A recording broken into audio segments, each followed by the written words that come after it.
Welcome, welcome, welcome, welcome to a special rock and roll march. We're gonna go roundabout to the river. Yesterday we went by the mountain. Rock and roll, of course, drills for the firefighters, bakers, butchers, nurses, doctors, plumbers, electricians.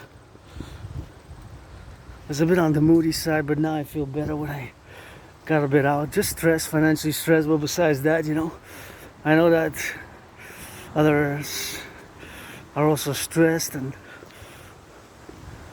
moody a bit, but I'm no longer depressed and suicidal. I was between summer 2014 and summer 2017. As a matter of fact, I'm celebrating today 8 years since I crossed Canada coast to coast, ocean to ocean, and that event made me come out of being depressed and suicidal. And we'll begin with gratitude, because got that freedom, and freedom got to be insured and secured, and we got to rock and roll. Money is in everything. You got to have some health and morale and some good esprit de corps with my fellow North American collective. Always for the 10, the 50, and the 3, the 63 as a independent, androgynous, pansexual artist, athlete, philosopher, geopolitical, theoretical analyst, and theorist. Always saluting the truckers, the firefighters, the butchers, the nurses, the doctors, the plumbers, the electricians, those changing some diapers in the daycares. Gotta think about them. Those who are billionaires, still buying, selling those options, put stocks now on the stock market. If you make $1 million today, give some charity, and I guess you got enough of my faith. Time to position it towards the camera, towards the city. Montreal, HAWK. Maybe got some food over there. Got some food, got some bananas. Somebody left. There's a donation there. Yeah. It's right for the corner. I guess I'm gonna take these fruits. These fruits are good for eating, and I'm gonna leave for somebody else. I guess I'm just gonna take some bananas, and we're gonna go stack them over there. I don't mind bananas, and those are from the donation. There's a donation there for the donation box right there. So we're gonna stack them up there because we're gonna go by the fridge, and oh yeah, I got my reward. Gonna have some banana feast when we get back, so gotta be grateful, thankful for these bananas. I eat black bananas. These we're gonna eat on the way, although I'm not that hungry necessarily because I got a little bit of share of my own. But these I'm really grateful for. These I gotta stack up and gotta get some of that. It says organic. I guess I'm gonna have to eat them tonight, so there's always something which I gotta be grateful for, Grateful, thankful, for the bananas, for the butchers, the truckers, the nurses, the doctors, and imagine all the transportation, I don't know where they're from, but I guess you gotta say a little bit of that, where they come from. And it says Brazilian fruit, but oh no, that's for the papaya. It's not the same one, but it says organic USDA, but it doesn't necessarily mention. Oh yeah, it's mentioned here. Let's see. On this one it says, so small, Costa Rica, the bananas. At least those ones are from Costa Rica. I don't know if they're all out from Costa Rica, but it's of course maybe something which I've got to get doing, and it's something which I have to get doing on that, because from Costa Rica to here, I guess they traveled a few thousand miles, a few thousand miles. How many miles exactly? Well, we're gonna check that when we get back home, but nonetheless, I'm gonna go see if there's something else in that fridge over there. A little bit. Don't steal mine.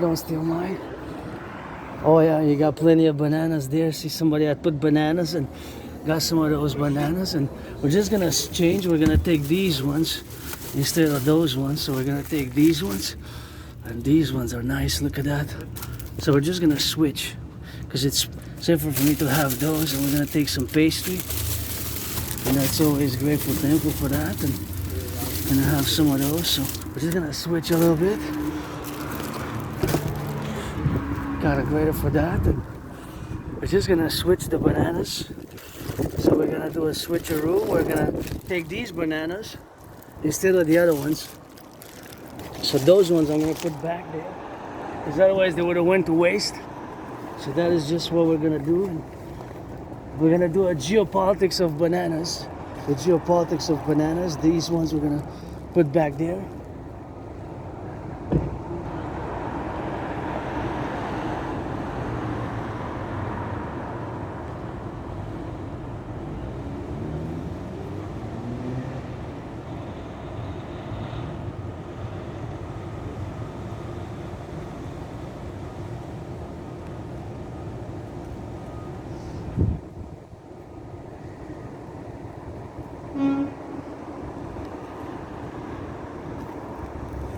So I got some of these pastries and those bananas, and that's always nice. I get some of pastries and bananas. Thank you for the bananas. Full of bananas is that fridge, and gotta get for those pastries right there, and put some more bananas inside. Got some bread, and it's gonna be a banana feast tonight. Guess we're just gonna banana up, banana all day. Gonna get that bananas. Yeah. Gonna be a feast. Thank you. These were so many of them were there. I'm always grateful for those. Gonna share with my anonymous friends some of that food, and yeah. Now the backpack adds a little bit of that extra weight. And we got these 3 bananas to go, so now it kind of gets a little bit of 44 plus pounds, you know. It gets a little bit on the heavy side. That is something which we gotta do, you know. Put it back. That's how we go.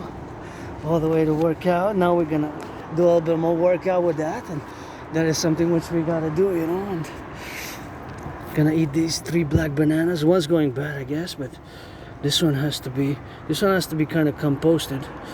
But we'll see what we're gonna do. So we're gonna compost the rest, and here we go. Now we got the backpack. Grateful, thank you to the firefighters, butchers, bakers, nurses, those who donated, of course. Those who made the donations, you know, for me to eat this banana.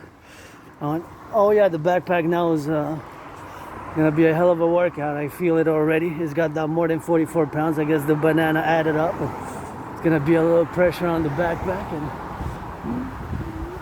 hey, we gotta be grateful for the things we get, you know, because I'm not gonna turn back to my headquarters to drop them. We're just gonna roll with it, but definitely added on that. I believe now it's more than 44 pounds. And let's eat this black banana now.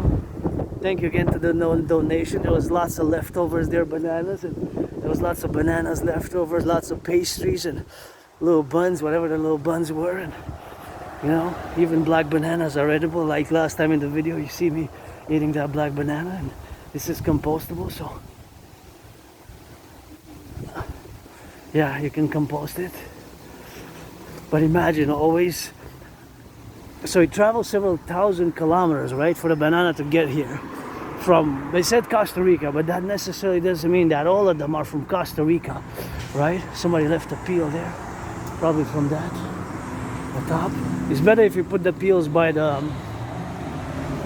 trails, and I'm gonna compost my peels where we're gonna get when we reach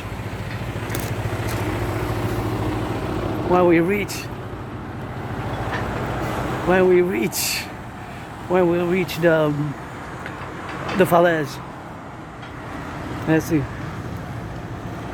Smells good.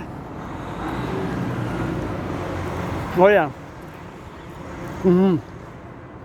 It's going bad, but it's still very good. It's not that it's going bad, it's just that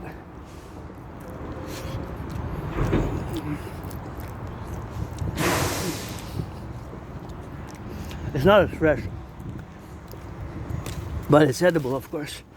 And even when they're black, the black bananas, I eat the black bananas just like I eat the regular ones. But you know, traveling all the distance, imagine from, this one says on it, okay, the other one said Costa Rica, this one says Colombia. So Colombia and Costa Rica are 2 different countries, right? So this one says, it's so small though, it says Colombia. So this banana came from Colombia. Yeah. And this banana came from Colombia. Right? The other one came from Costa Rica. Right?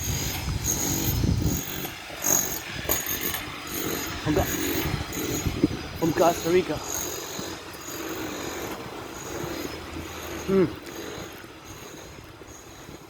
This one has a different taste though. Almost more vanilla-like.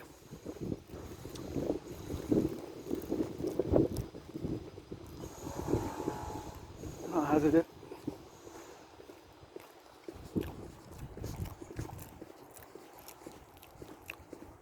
Yeah.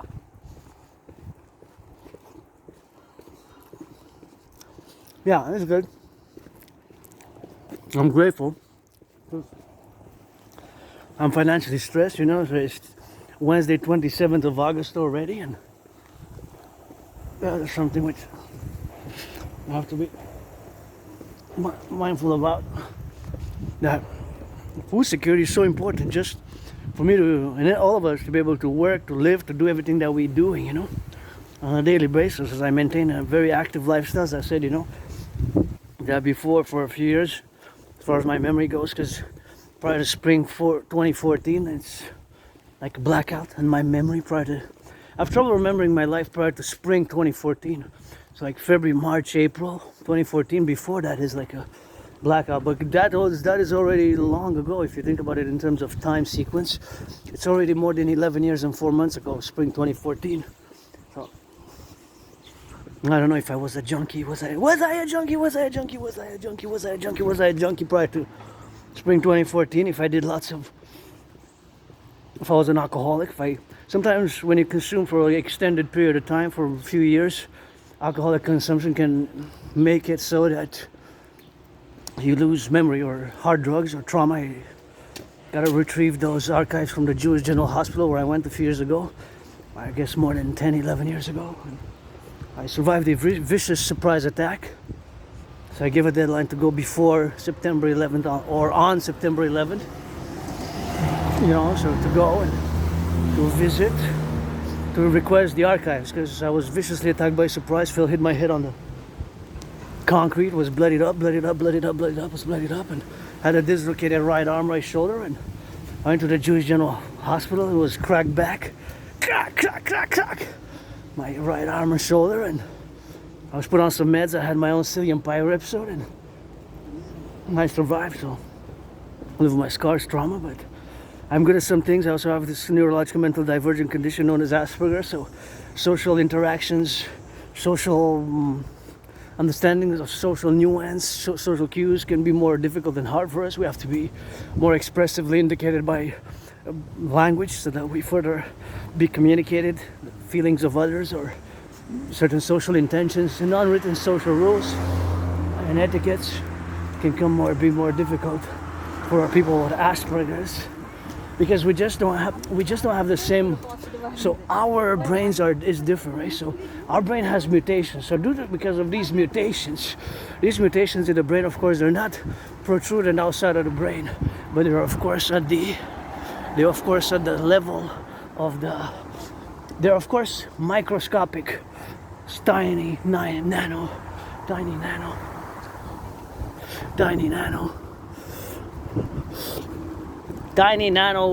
particles, like nano with a microscopic level. So these mutations make us that we are less able, less capable. I'm not using the word disability, although there is an impairment, there is a condition, and I don't use the word symptoms. I use the word characteristics and traits for the manifestation in daily life and daily activities and social involvement and communication and dialogue, and the way we interact can be a bit odd, it's weird, bizarre, strange, but the cause of Asperger's is inconclusive.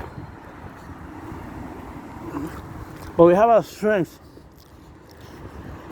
Usually Asperger's strengths are of course related to our special interests, which we can excel, which are also known as obsessive interests, but I don't use neither the word symptom or the word obsessive interest. I use the word special interest and traits characteristics of Asperger's, because Asperger's is not a disease, right? It's not a disease. It's not something which can be medicated. There's no medication for Asperger's. You just have to live to manage. One aspect has to manage the characteristics in such a way that it is a way for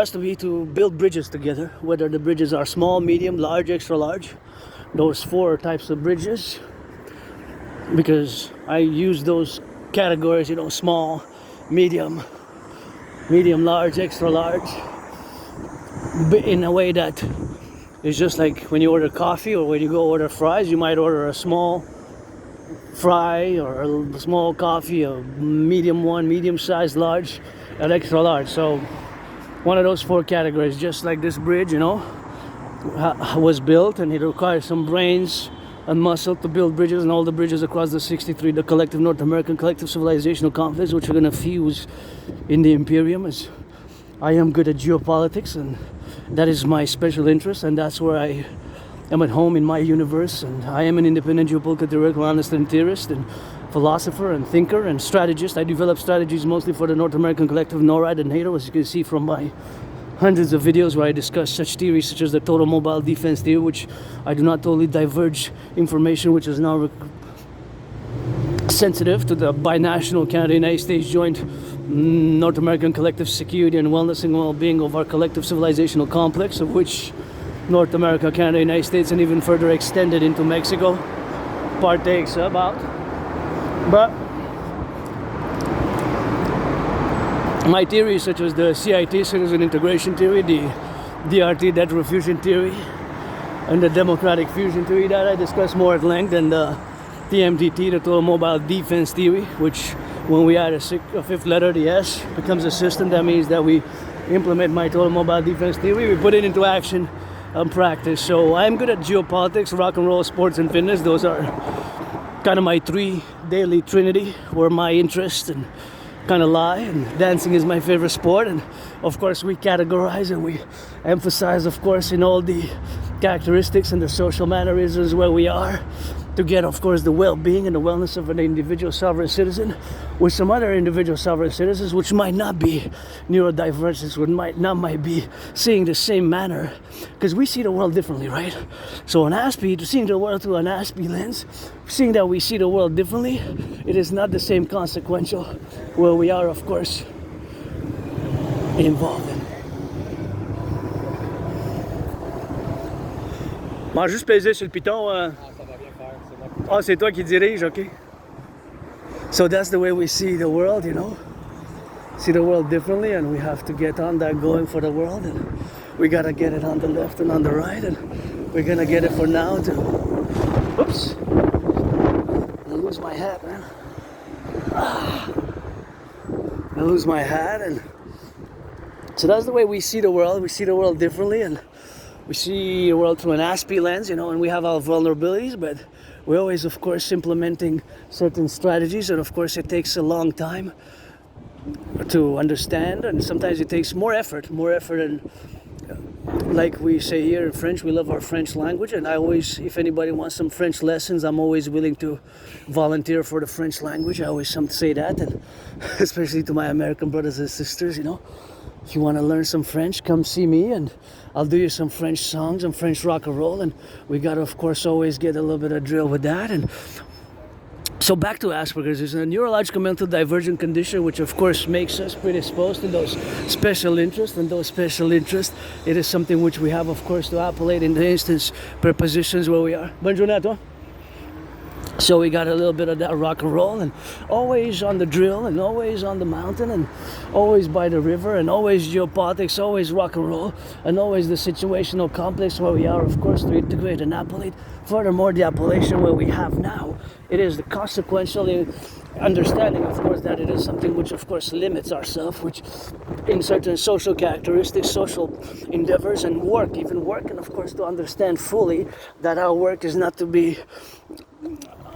My work, at least from in the geopolitical perspective, is something that I take great pride in. But the problem that we encounter, so I'm just going to go 10 minutes on Asperger's because it's important. It's part of my struggles and I guess my pains and joy and all that I am today, I guess, makes me who I am today. The isolation, the rejection, I guess the abuse, probably the surprise attack was due to me being different, paradoxically me being different, and that is just how it is in the situational aspects of where we are with the credentials and where we are with the loving. And sometimes we have to get on that doing, you know, and doing and applying. And I gotta give a shout out to my anonymous friend, and my anonymous friend, of course, being XYZ, to be, of course, the appellation that I was gifted 2 books on autism. Asperger's is mentioned there. Asperger's has been fused with the autism spectrum, and one specifically was loaned 4 times. One was loaned 4 times, and that loan was 4 times for me, 4 times for me to get doing with that. And that is something which we have to understand, that this book specifically has helped me a lot in my endeavors. And I've been diagnosed by several citizens throughout the past 9 years by, of course, throughout the past years has been, of course, the understanding, of course, that we have to get, of course, on the go, and we have to, of course, to put into practice, myself and other aspects, what we learn from these books, such as the book, which, thank you, anonymous friend, again, for loaning it 4 times. It was a loan. This one was a loan. The other 2 books I got gifted, this one was a loan. So appreciating Asperger's syndrome. And appreciating Asperger's syndrome purports and discusses at length and specifically only focuses on Asperger's, which has merged with autism. So I use both Asperger's and HFA, high functioning autism. HFA stands for high, H for high, F for functioning, A autism. So it has merged, and Asperger's is also known as HFA, being standing for high functioning autism, high functioning autism. So they merged around 2013, 2014. So, but myself, I've been diagnosed and told by several individuals. I have some experience with the healthcare.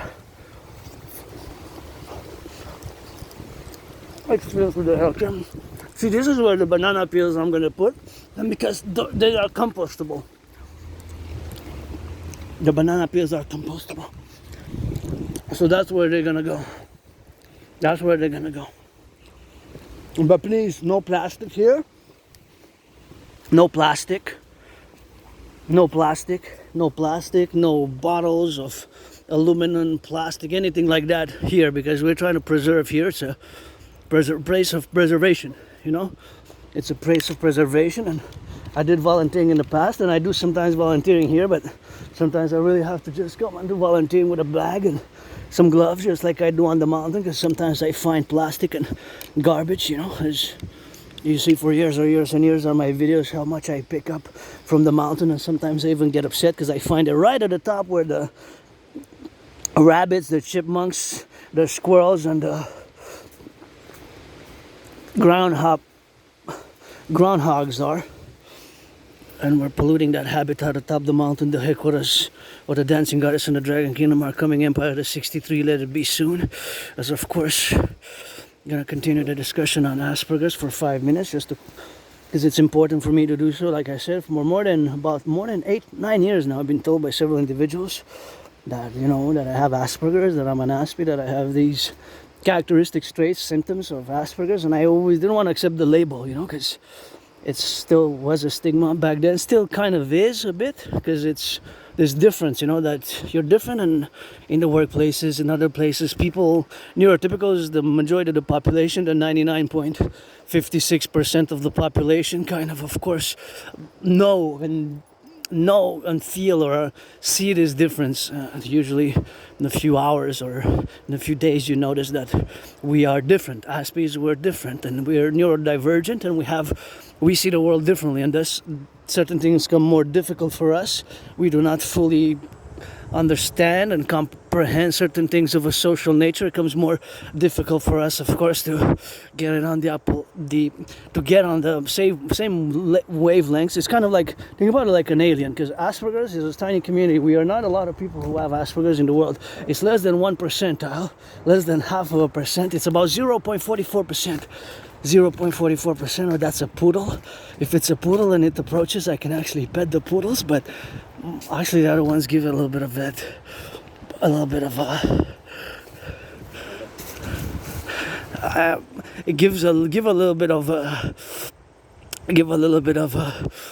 a sneezing, trigger sneezing, kind of slight allergic reactions if the fur of the dog is thicker or in length, But poodles I have no problem with.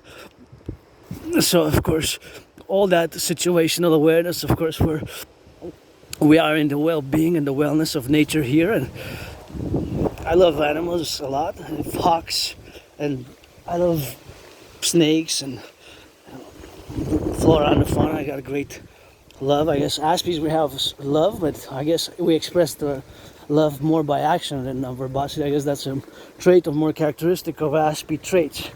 Characteristics, not symptoms. Again, don't use the word symptom. It doesn't.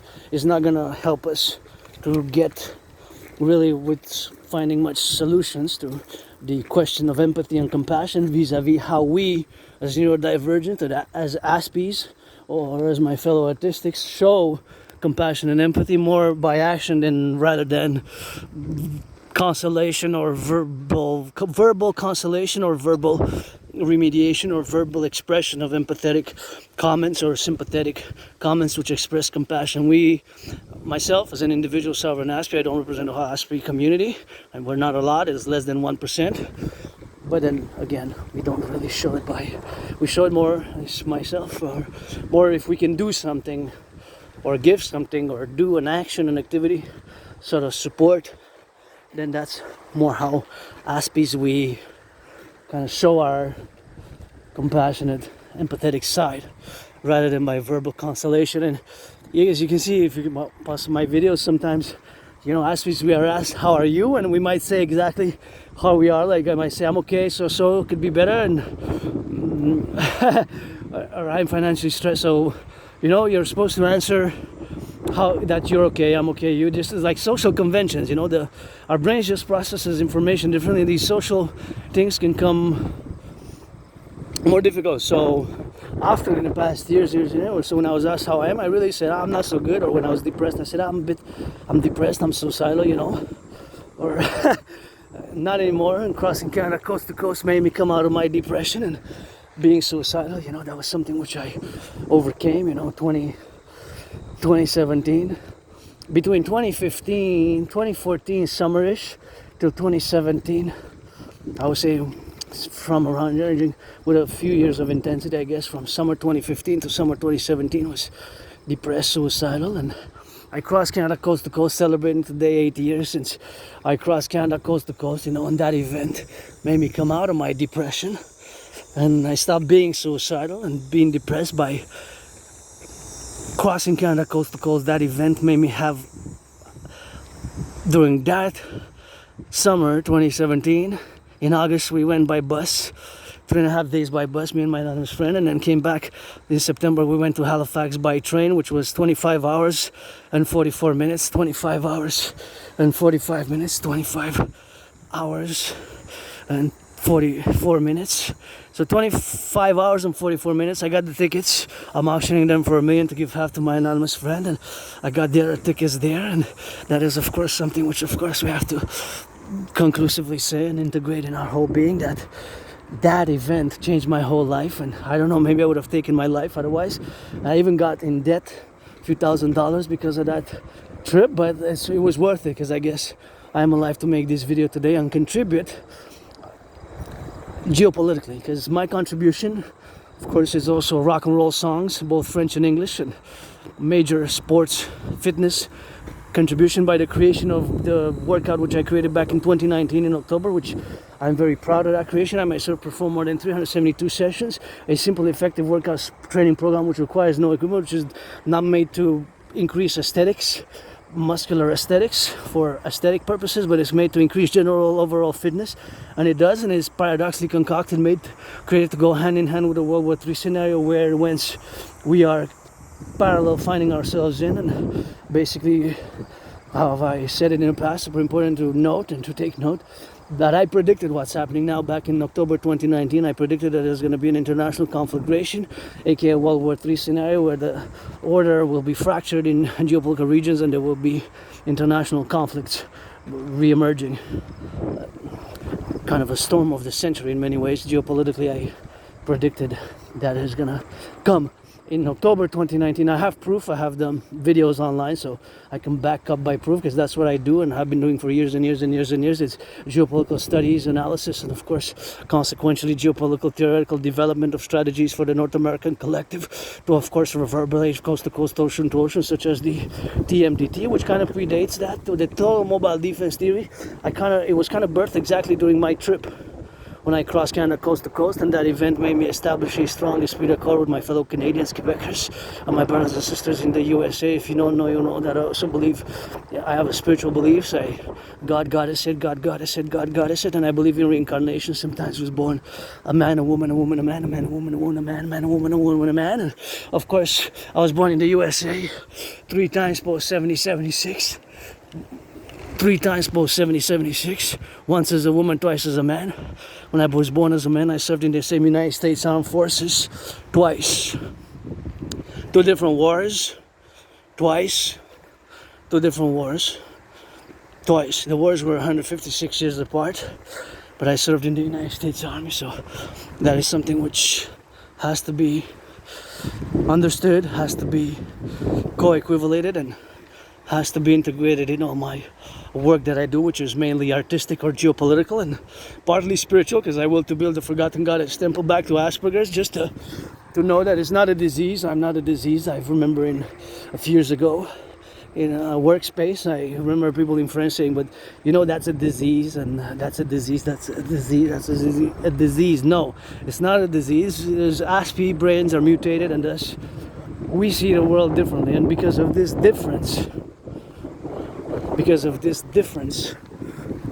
in the brain structure, in how these mutations, it's not clear the source of Asperger's, the origins, what causes Asperger's, can be hereditary, biological, genetic, or it can also be environmental. So the cause is inconclusive. What causes Asperger's, right? Aspies. So there's no medication for Asperger's. You cannot medicate Asperger away. It's a lifelong condition.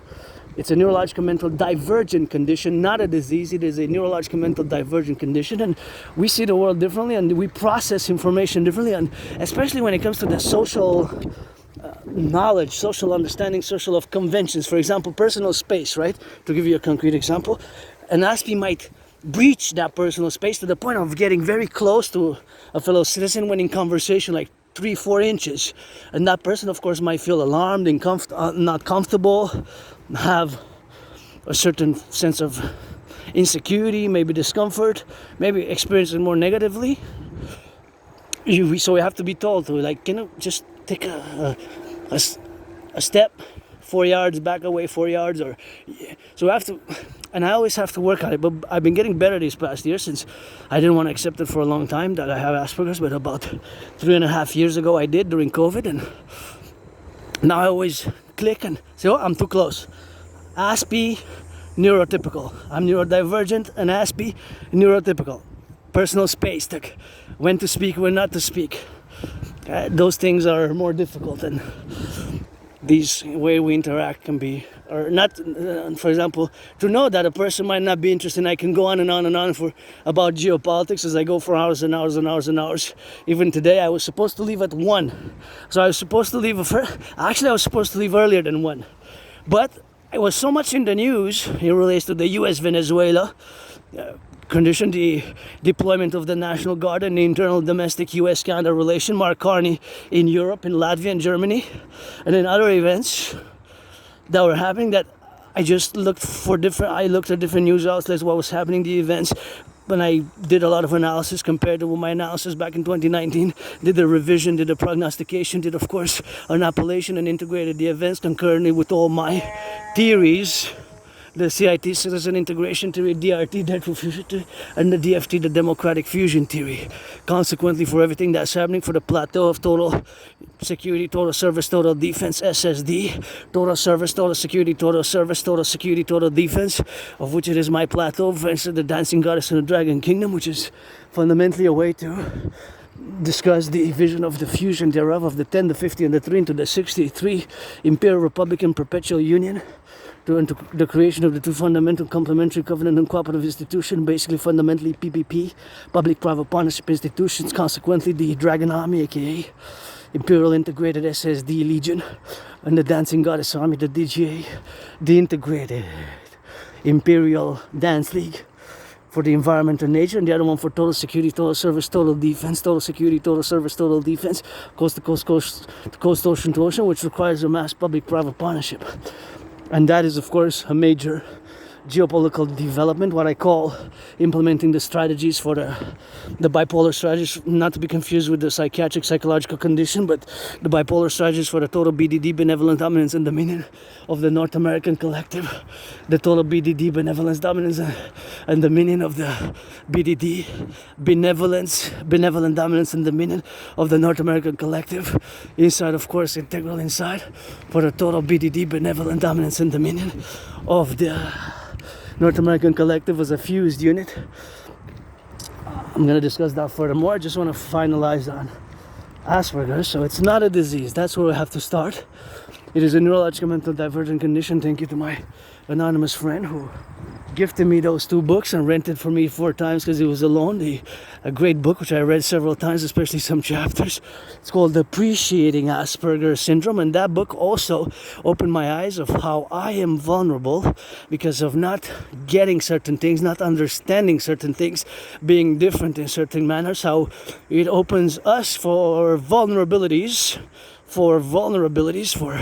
certain vulnerabilities, of course, of which we are appellant and concluent, of course, to be about, roundabout in the integral machinations of the neurotypical world, which is the 99.56%. For example, I give you an example. See how my brain now functions?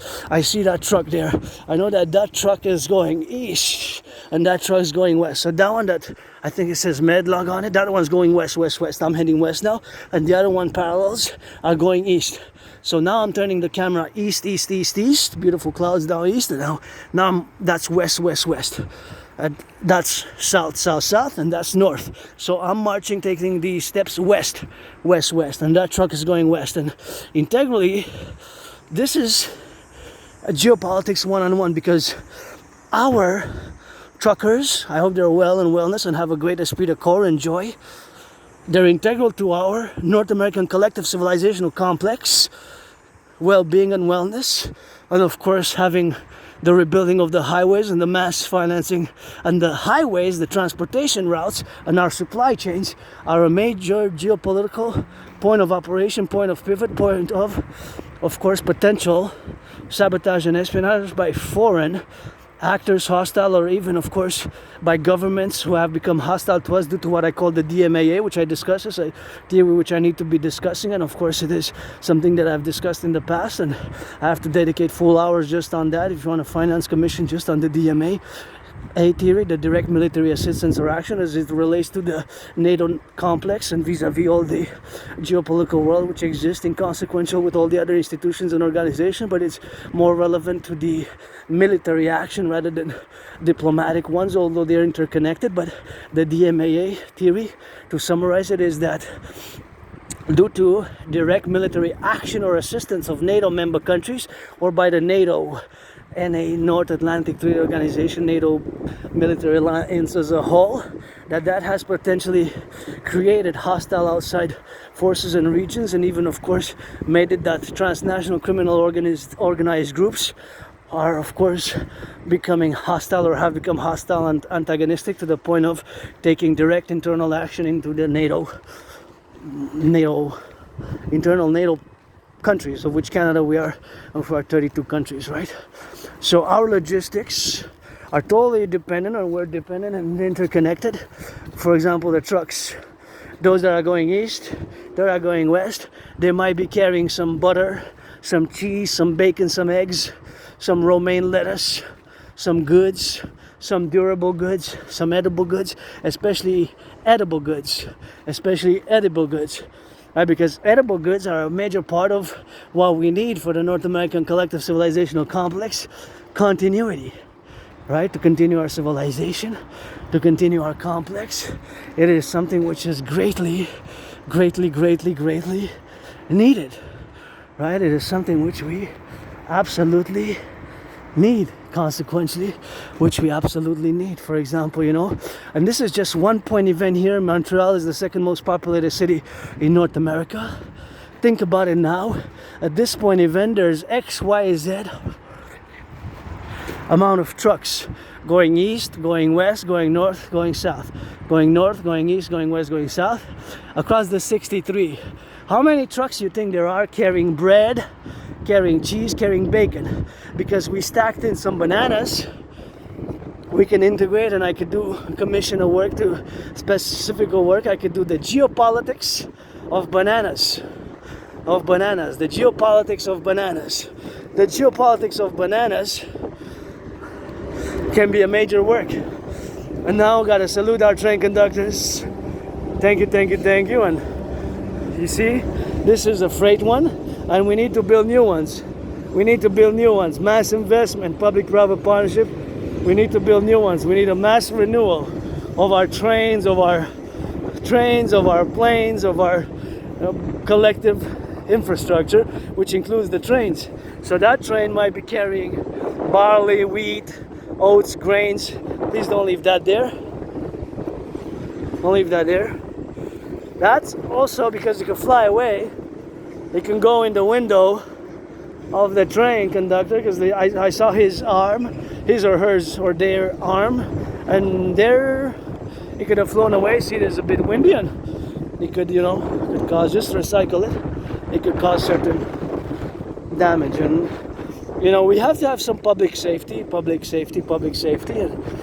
we always have to keep a balance. The individual sovereign individual, sovereign individual citizen. As myself, I'm an individual sovereign citizen with all my scars, all my trauma, my memory loss. Well, I have a very, very, very, very good memory, but just can't remember my life prior to 2014, spring 2014, to be more exact, precise. Sometimes it might come back. I guess sometimes maybe in dreams I remember being attacked by surprise and these nightmares, and the geopolitical events of that summer 2014,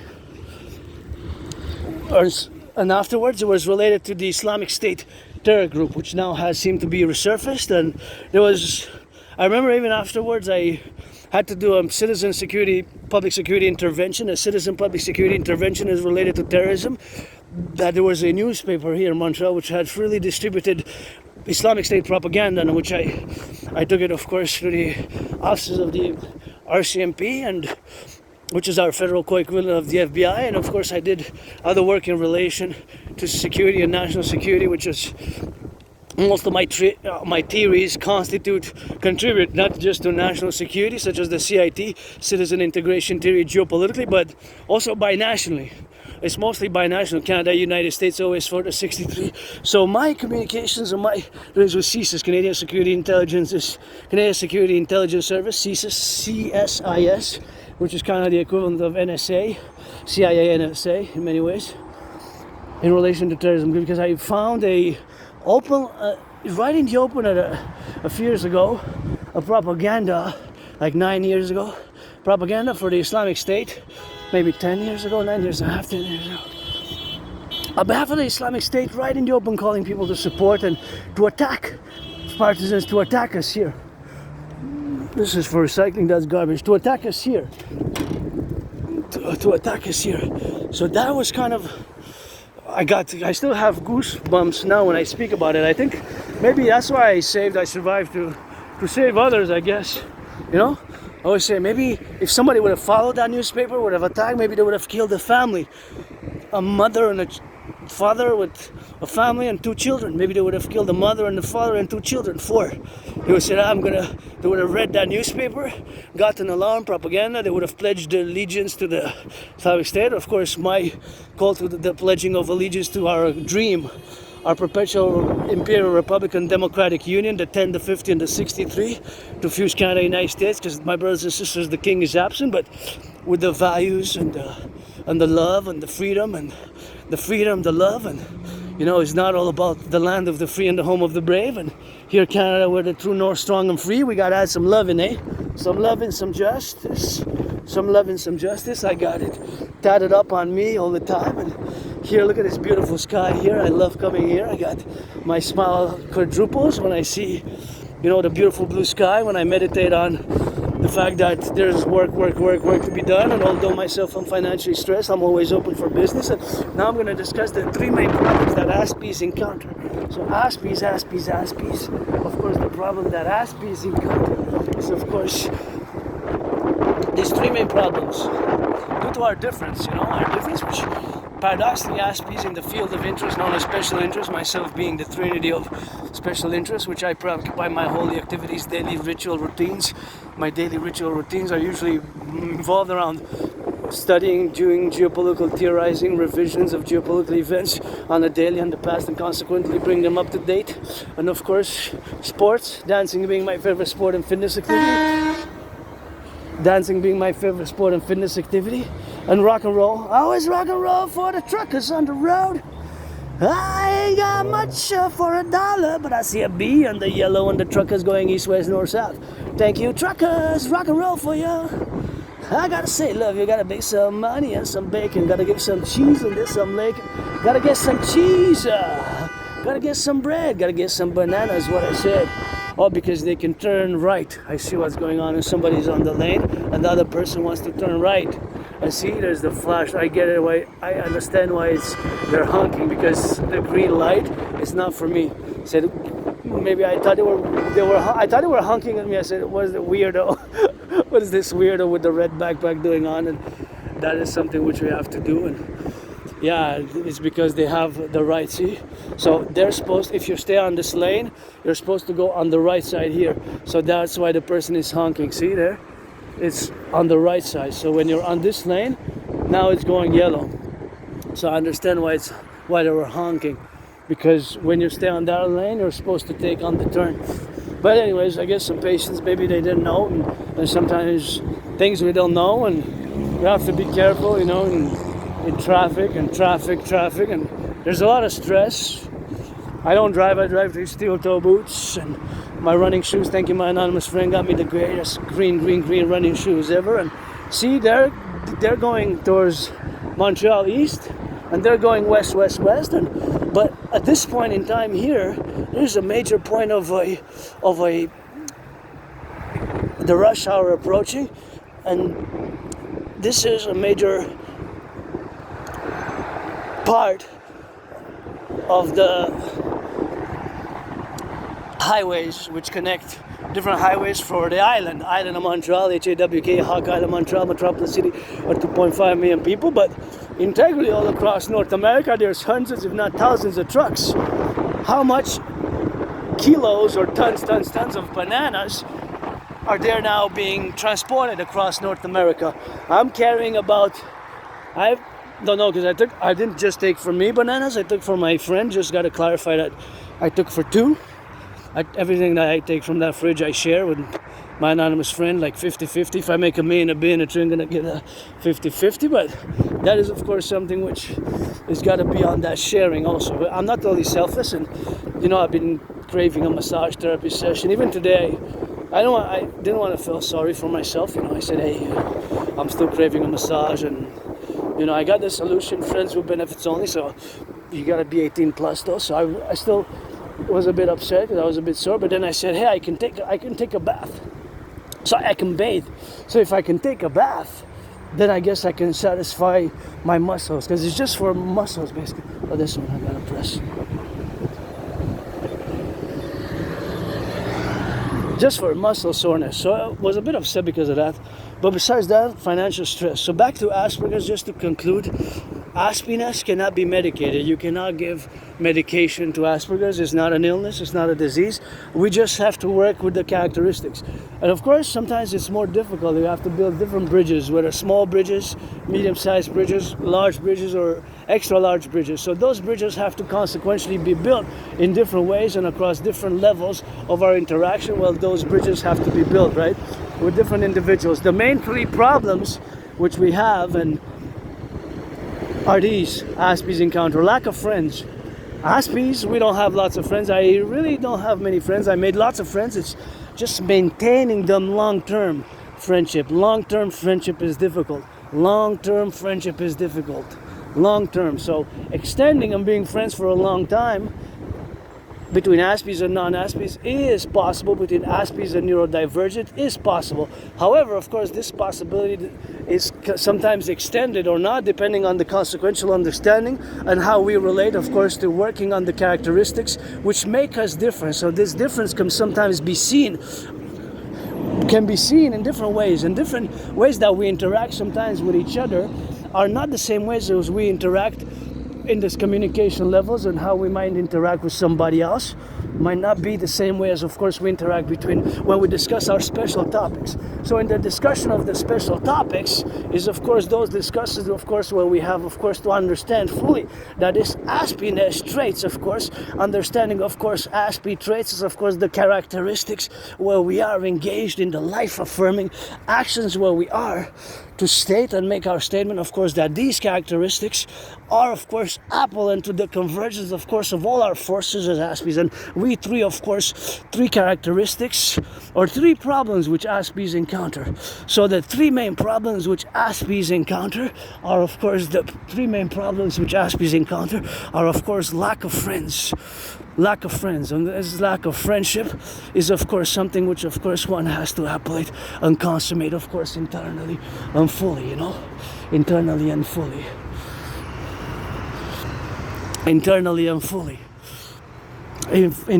fully. So this is, of course, the main problem, or the main three problems, because there are other problems, but those problems are not, of course, reflective of all the situation.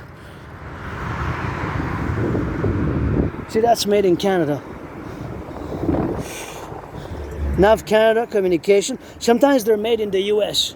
See? Look at that. Communication Canada, Nav Canada. I wonder when did they made this one. This one could have been made in another year, but that's Canada, Nav Canada, see? Canada, so, because we got a big steel industry, but this one may be from the 70s, even 80s, or something like that.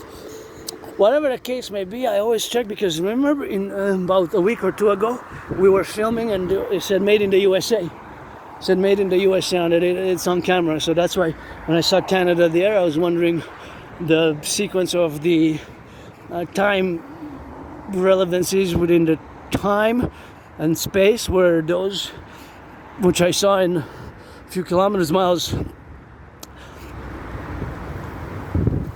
out west, southwest, and of course when those seem a bit newer, and it seemed like those were about 10 to 15 years old, and these ones seemed like they were more than 44 years old, maybe 50, and these were made in Canada. So I wonder if at one point we transitioned to change them to make them in the USA. And this one says Montreal on it. Montreal Conduit, see? So the other one said USA, made in the USA. This one says made in France 2017. So look at this. Made in France. This is an ASPI characteristics one-on-one. So if you see somebody obsessing about small details like that, this is 2017. So made in France. And that's when I cross Canada coast to coast. That's when I cross coast to coast, That's when I cross coast to coast, That's when I cross coast to coast, That's when I cross coast to coast, That's when I cross coast to coast, So of course there's something which of course we have to appellate. Of course we go, of course, in the well-being and the wellness of understanding our aspect of life, of course, where we are, of course, to conclude, is that it's interesting that was imported from France. And that's part of public works. So I wonder how much was the contract, because transporting the iron from France, it seems a bit counterintuitive from a financial perspective, unless we got a really good deal. I don't know, but the fact that said made in France, 2017, it's quite, unless it was a gift from France, like the Statue of Liberty, but I highly doubt it. I think there was some financial monetary exchange. Nonetheless, see, so this is an ASPI trait. So if you see somebody, sometimes this is a ASPI characteristic trait, because I do it, I've been doing it for years, and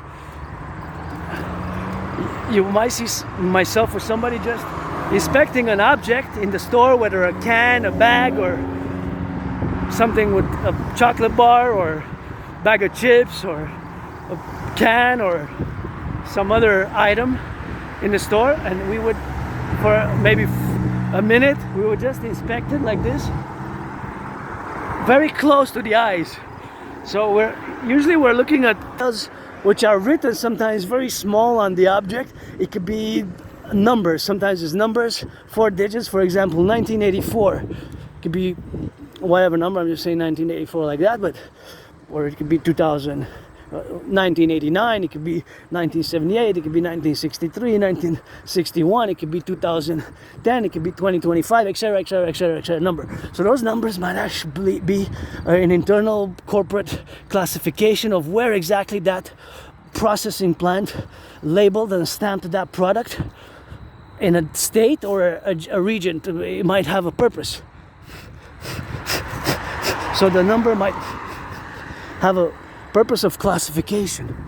So that is again an ASPE trait characteristics. Even now there's on the assembly lines now across the 63 somewhere across Canada.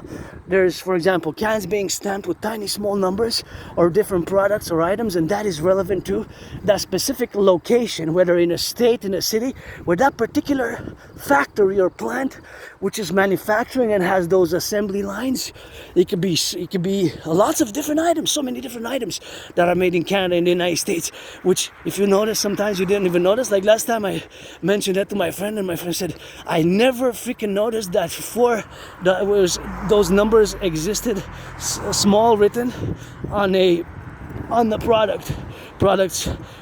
And I said, yeah, I wonder what the numbers mean, but they're usually meant for internal industry standards, could be industry standards, industry classification. So sometimes this peculiar concern with these tiny details, with peculiar concern with these tiny details are of course what exclamates and how we of course interact with the world at large. It could be, for example, to give you an example, we would this number here, see? But that's mostly an industry standard, or it's actually 3TH A325, C3TH A325, 3TH A325. So that might be related to the industry, and it seems that it says USA, see?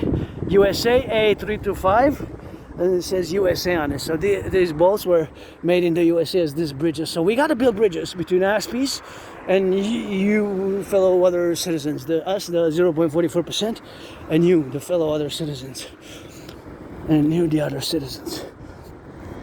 So we got small bridges, medium-sized bridges, large bridges, or extra large. Just like when you order a coffee, and that's the mountain where we were yesterday, afar off there. You can see the mountain afar off, the headquarters of our empire. Dual headquarters, because we're going to have Washington and Montreal. And we're going to have the third one in the Appalachians, both Canada and the United States in the Rockies. Banff and below in the south. It's going to be four different capitals for our empire. 4 major points of total security, total service, total defense, and with several points below and roundabout. But that is the headquarters of the empire, the kingdom, the dancing goddess and the dragon kingdom, and that is Montreal, the downtown core area there, see? And that is the mountain, but we're kilometers and we're far off. That's kilometers, many kilometers away. That's kilometers a mile, 20 miles. No, 20 kilometers, not miles. Miles is about 13.4. Miles is about 13.4. Kilometers is about 20. So, as I cross this bridge, I'm going to discuss what needs to be understood, the problems that ASPEs, people with Asperger's, encounter long term. So, lack of friends, I have the solution. Just, I won't waste your time. Don't waste mine. Friends with benefits only. And don't come to me about, I knew you in high school, because I died a few times since then and I don't remember in high school. And I have a high school diploma, yeah.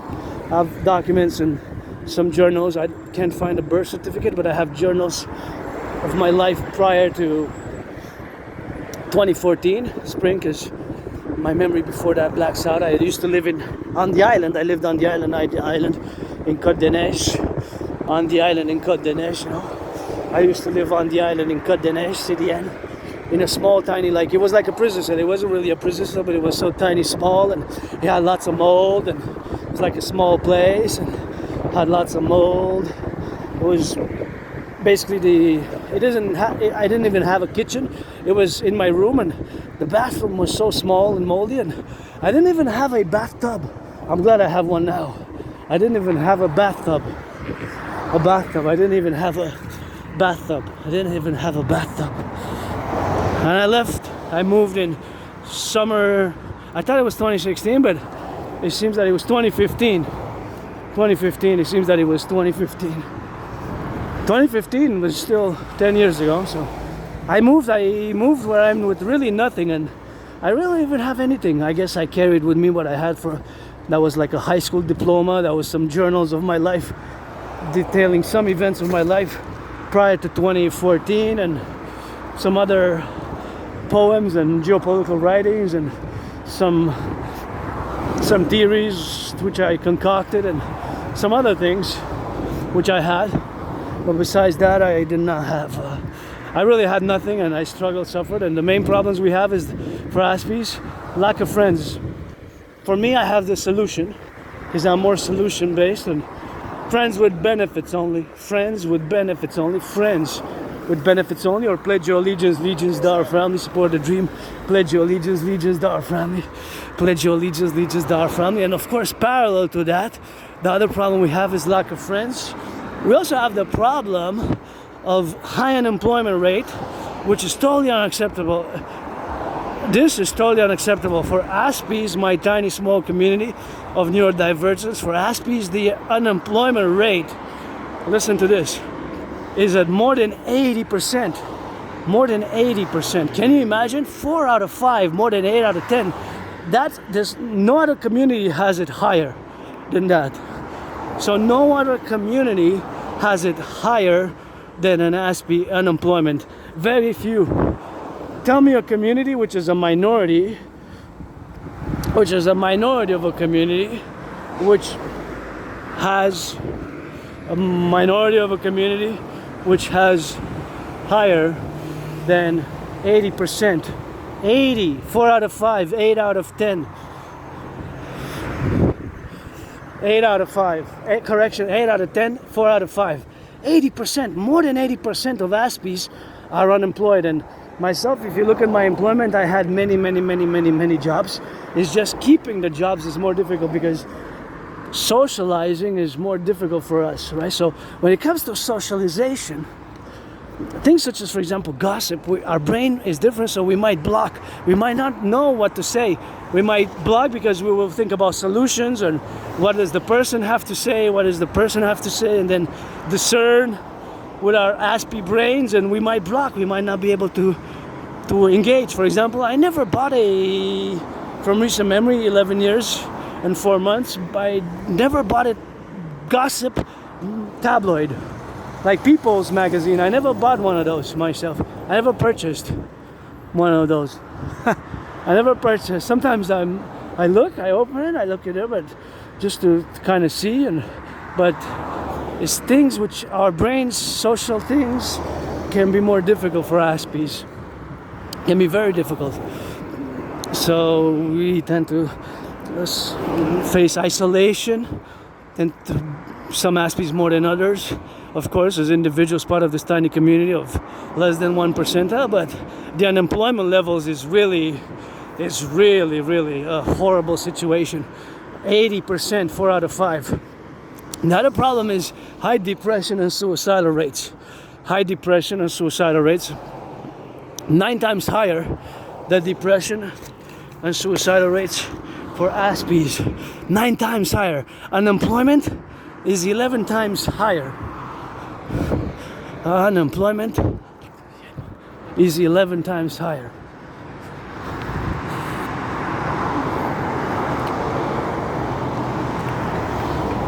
So unemployment is 11 times higher. 80%. And depression. I'm gonna cross now. Wait. Depression and suicidal rates are 9 times higher. So I lived being depressed and suicidal, and of course being depressed and suicidal was a hardcore situation for me. I thought I was going to end my life. In 2015, 2016, before I crossed Canada coast to coast, starting in August 2017 when I went in British Columbia, we left for BC, for Vancouver, BC in 2017 around August, around This time it was already in Vancouver, BC. And of course in September we went of course to Halifax, Nova Scotia. So crossing Canada coast to coast. Crossing Canada coast to coast, you know. Crossing Canada coast to coast.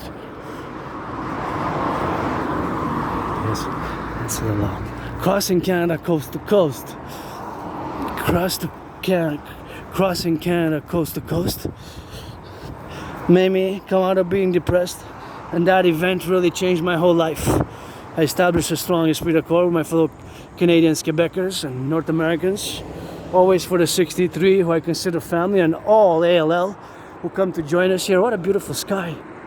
Looks like a beautiful perfected painting, eh? Sometimes you just gotta look and just realize, wow, so much beauty and how small I am, piece of dust, with all my sufferings, all my struggles, looking happily, the sun shining, and paid my rent, paid my electricity bill, paid my phone, that trinity of bills, triple bill paid, and got some food, got in the backpack full of bananas, full of some pastries for a feast. When I get returned back to my headquarters, my dragon's there to get a little bit of that feast. Probably gonna be more than 5 hours today. Probably is gonna be more than 5 hours. So of course we got that consequentially, and you see that's the mountain afar off there. That's the mountain afar off. It's now you can see how mountainous it is, how big it is, and you can see it afar off on the island, Hawk Island, HAWK. And we got the truckers, the butchers, the bakers, grocery store clerks there, grocery store clerks, warehouse workers, train conductors, the butchers, the bakers, all those involved in the production, you know, distribution of food, and going on another journey, march and rock and roll always for the firefighters, plumbers, welders, those in the daycare changing some diapers, those truckers on the road now carrying those bananas as I carry some of those pounds for me and my anonymous friend on my backpack. Gonna enlarge, get a little bit of that extra weight to work out. I guess when I'm gonna sit back on my chair. Thank you for the donation of that red, my favorite color chair, auctioning it for $1 million to give 50% half to my anonymous friend as I'm auctioning these clothes, what I'm wearing now underneath and what I'm wearing on me. The hat, the underwear, the socks, the pants, the shirt, $1 million each. That makes for a few million. Gonna give half 50% to my anonymous friend. And you know my dream, the dancing goddess in the Dragon Kingdom, that's gonna be it for Asperger's. And of course, those are the three problems which we encounter. And those three problems which we encounter, of course, are problematic in the aspect, of course, that Aspies might cause Aspies to live to being depressed and this suicidal. The social isolation can be problematic, and the unemployment really, to be honest now, my only stress is financial. I'm androgynous, pansexual. If you're black, white, black, rainbow, a man, a woman, you want to do some friends with benefits, love, rainbow, dragon, gridiron, something, you know, the NFL leaders, the powers that be in the NFL didn't let Michael Sam play because she kissed his white boyfriend when he got drafted. The NFL didn't let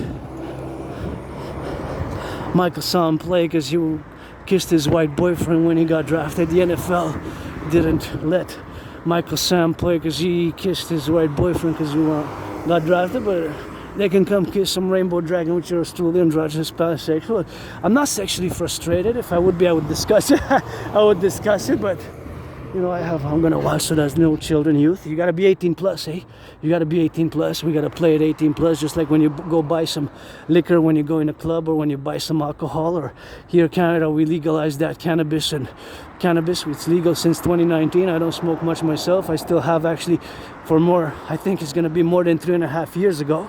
Probably it's gonna be 4 years in November, early November, late October, when I purchased, I believe in 2001.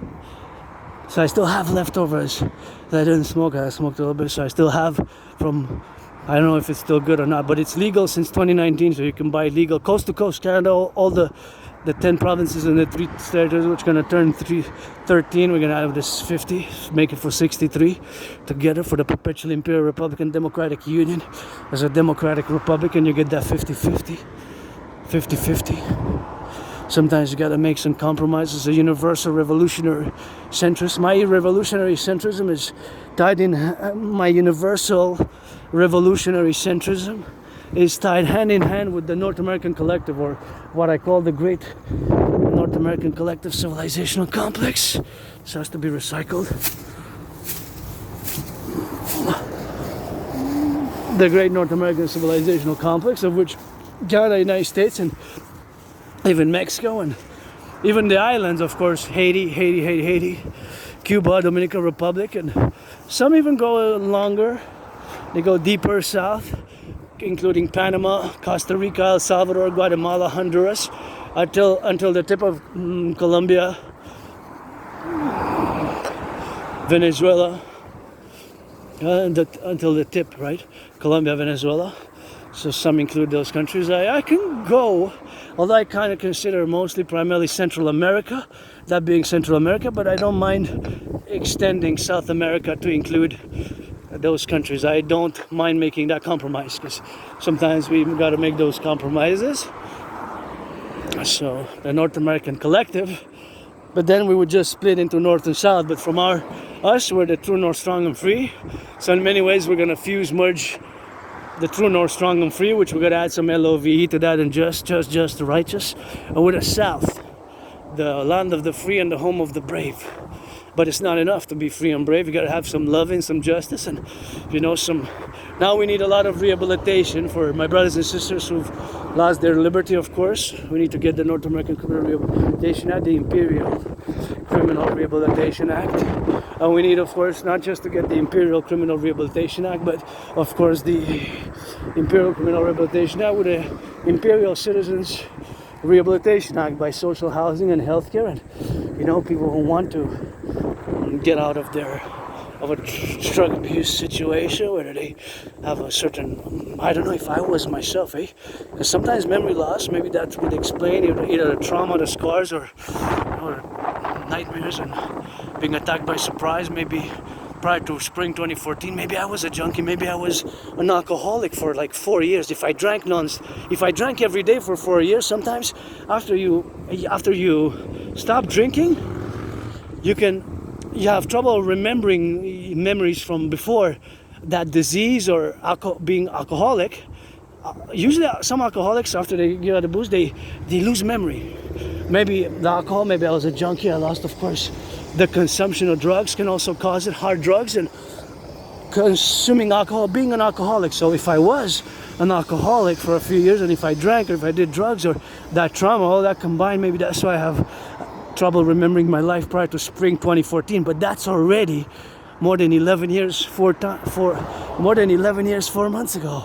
So I guess I served my time in many ways, I guess living in that small moldy place, that's what I remember, and I lived there. And if you check my archives from the National Library, or my archives from the Bibliothèque Archives Nationale, the National Library of Quebec, you're gonna probably see that most of 90+% of all the books that I loaned in the past 10 years, 11 years are probably related to geopolitics, to history, geopolitics, or geopolitical strategy, or history, or whatever the case may be. Of course, to appellate, of course, where we have the geopolitical theorizing and all the analysis, which of course have done in the consequential prudence, of course, to be and to work, because it takes work, and I'm glad that I started my fitness journey. I started my fitness journey in 2017, and that, of course, was my fitness journey when I started in 2017. And of course, that was the fitness journey where we started to get fit, because it took a few years. I lost between 80 and 93 pounds because I was not only depressed and suicidal, but I was around at one point, I weighed, before we left, 295 pounds. 295 pounds, that was one of the highest weights. I was 295. So I lost between 80 pounds and 93 pounds. Isn't that nice? Between 80 pounds and 93 pounds. And I also created my own workout training program system, which requires no equipment. And I created it back in 2019, to go hand in hand with a World War III scenario. You heard that correct? Which we're going to discuss now, because we're going to close the chapter on Asperger's. It's part of who I will always be, neurodivergent. I just have to work on the characteristics when we have discussions, to make sure not to get too close in conversation, make sure not to repeat things 2-3 times, and be more self-aware if a person is interested in geopolitics, rock and roll, or not, then to know when to stop. And we have to be told directly We have to be told directly. We have to be told directly. We have to be told directly, you know. We have to be told directly. But we have to be told directly. So we have to be told directly. And to manage not to be too formal, and to have this family, because all who pledge allegiance are family. We're gonna sign a new constitution because the fusion of Canada and the United States will require a new 21st century entente and great constitutional reform of the 21st century. We're gonna add so much new land, and we're gonna add lots of population, Canadians, my fellow Canadians. We're gonna join with 340 millions of my brothers and sisters in the 50 states. 240 millions of including my brothers and sisters who are blacks, you know, my brothers and sisters who are black, which 13.4% population, which of course we have to also rebuild the North American inner urban cities, mass investment in the North American urban cities via the implementation of my DRT theory. The DRT theory, we will be able to do that. We're going to take a mass public-private partnership, and we're going to add big population, a big family. And my brothers and sisters in the 50 states, you're going to add 44 million to the family, to the imperial family, per citizens family, and you're going to add more territory, and we're going to add more people. So it's going to be strengthening each other, but we need to make, of course, the compromise, of course, for not just the Quebecois linguistic compromise, but we're going to need to make a new deal, a 21st century deal, as we approach now this storm of the century. So this new deal has to be concorded in that we have to rehabilitate the population and create a strong social safety net, as we, of course, going to maintaining the individual sovereign citizen, the individual sovereign citizenships, individual liberty, and securing the liberty, the individual liberty, the individual liberty, the individual liberty. That is something which we have to, of course, gonna get on the go, and that is something which we have to get, you know.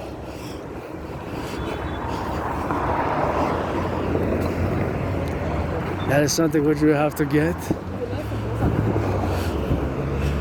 Something which we have to get, and that is look at that. Isn't that fluorescent? Look at that. I like that fluorescent color. Makes me think a bit of, for some reason, makes me feel like dancing. It's my favorite sport, you know, dancing is my favorite sport. And, you know, I am androgynous, and I get that priestess. Again, I'm a priestess, not a H-O-A-E. Priestess, not a ho, priestess. Priestess.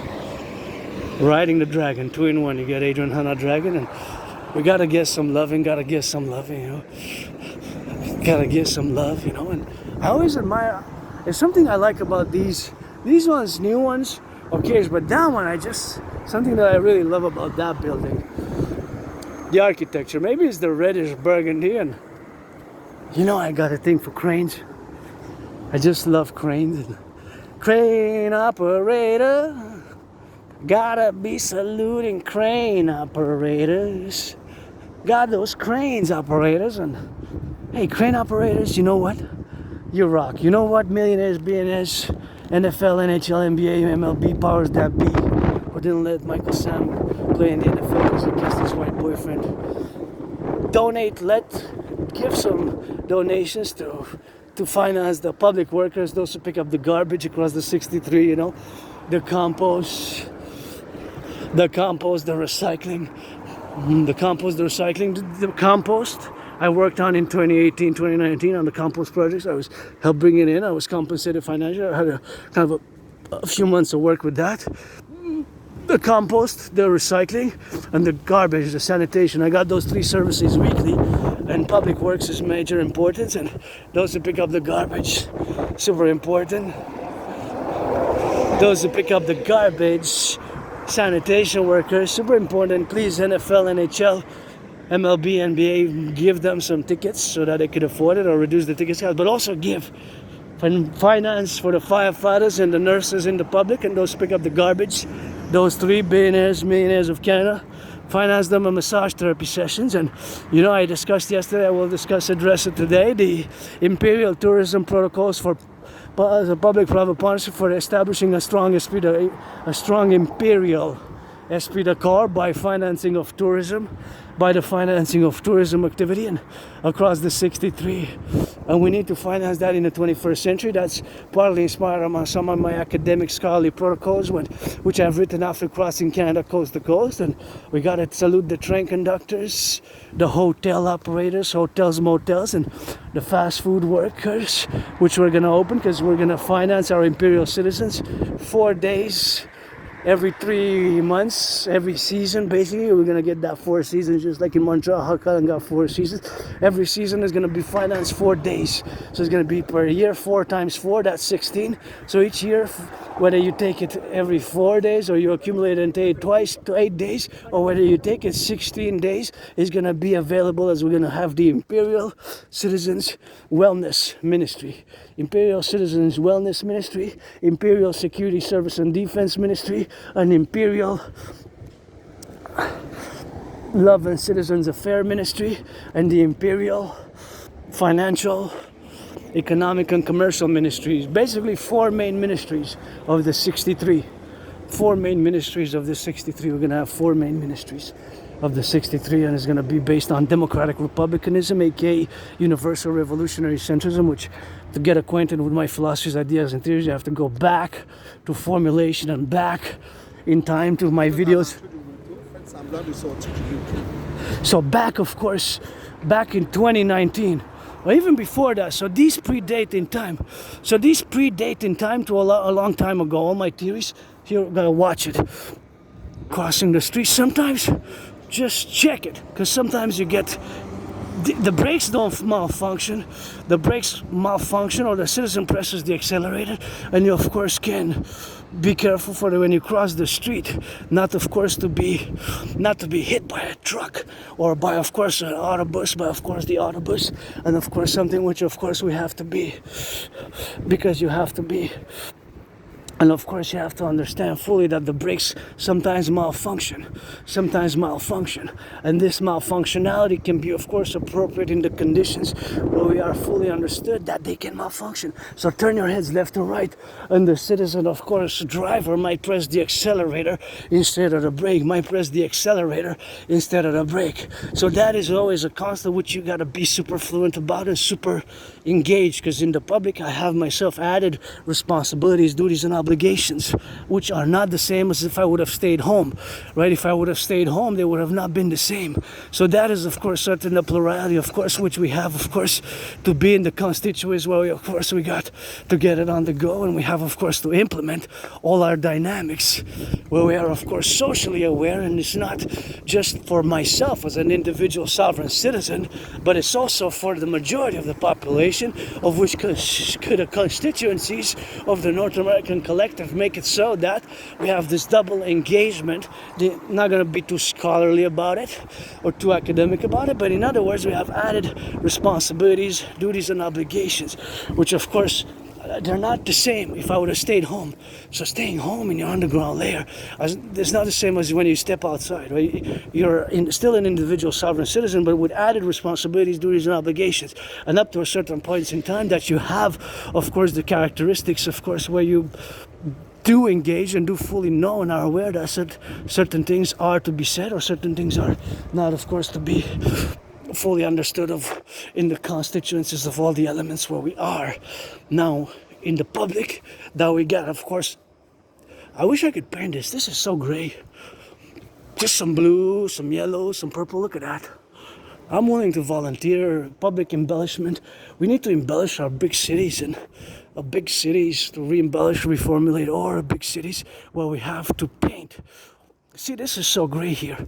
It's very gray. So I wish I could just give some volunteering, some brains and some muscle to, of course, paint. So this appellation, of course, that we're in the public and we have added responsibilities, duties, and obligation is, of course, something which we got to get formulated, of course, in the position, of course, where we are, and when we're going to get on the population, of course, of all the citizens where we are to be constituencies, of course, on the left and on the right, and in all the population where we are to decide to get it on the go, and we gotta get all the life-affirming values where we are now, to consequently where we are engaged in all the civilizational complex where we are now.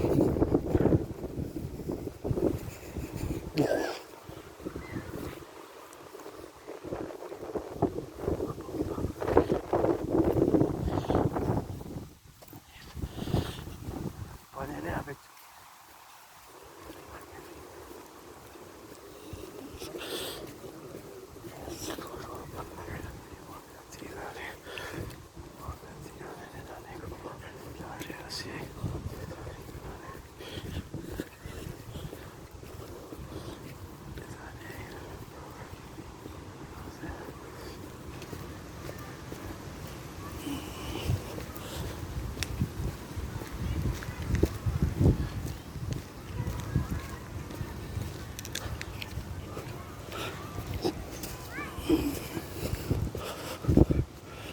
So that is all the life values which we are to be engaged in, and those values which we are engaged in are, of course, transmitted from the plural, of course. We walked, John.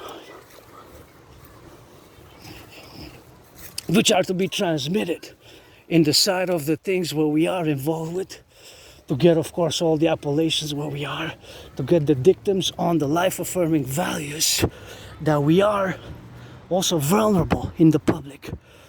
Not necessarily vulnerable in terms of geopolitical vulnerabilities, but of course vulnerable in the aspects that as citizens, the automobiles, when we cross the street, that's right there I was doing a little bit of assessment at the corners, the distances, and how it's made, and kind of citizen safety, public safety, citizen information of how in the public here, when you cross the street, sometimes you might rush, or the citizen driver, the corner, or at any corner, might press, of course, the accelerator.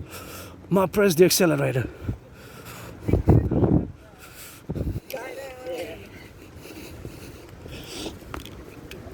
Of course, that we have these vulnerabilities, right? So when you cross the street, there's a stop sign there, right? But of course, there's not necessarily that somebody would stop there, because it's possible that somebody tries to stop, but the brakes malfunction, or by mistake, by accident, somebody presses the accelerator. All right, so just to have an awareness, of course, and this awareness is something which, of course, we have to be aware of all the time, but not all the time in the public, but most of the time, especially when we cross the street.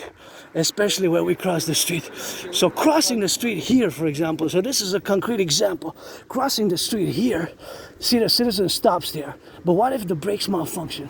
So this possibility, of course, that the brakes malfunction there, that the brakes malfunction here, is of course the possibility, of course, that the brakes don't work. But of course, that work there, if they don't work here, and you cross, especially, so you have several liabilities.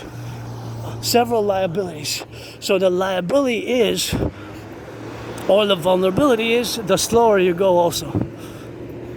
Anyway, so in other words, just turn your heads left or right, and always be careful that the brakes might malfunction, and of course the brakes malfunctioning is, of course, a life-threatening issue. So that life-threatening issue is, of course, possible. I mention it in all my videos, especially when I go through a mountain. That's why you hear my videos say, turn your head left and right when you cross the street. Watch it. Turn your heads left or right when you cross the street. Beware of the possibility of brakes malfunctioning. Citizen driver, by mistake, could press the accelerator. So that's it. That's all on that.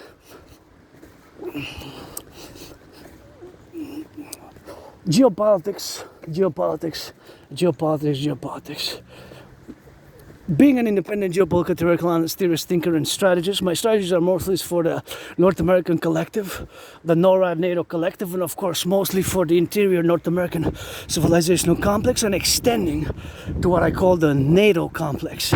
Basically the countries, 32 countries, which are part of the North Atlantic Treaty Organization of NATO, who's going to be the 33.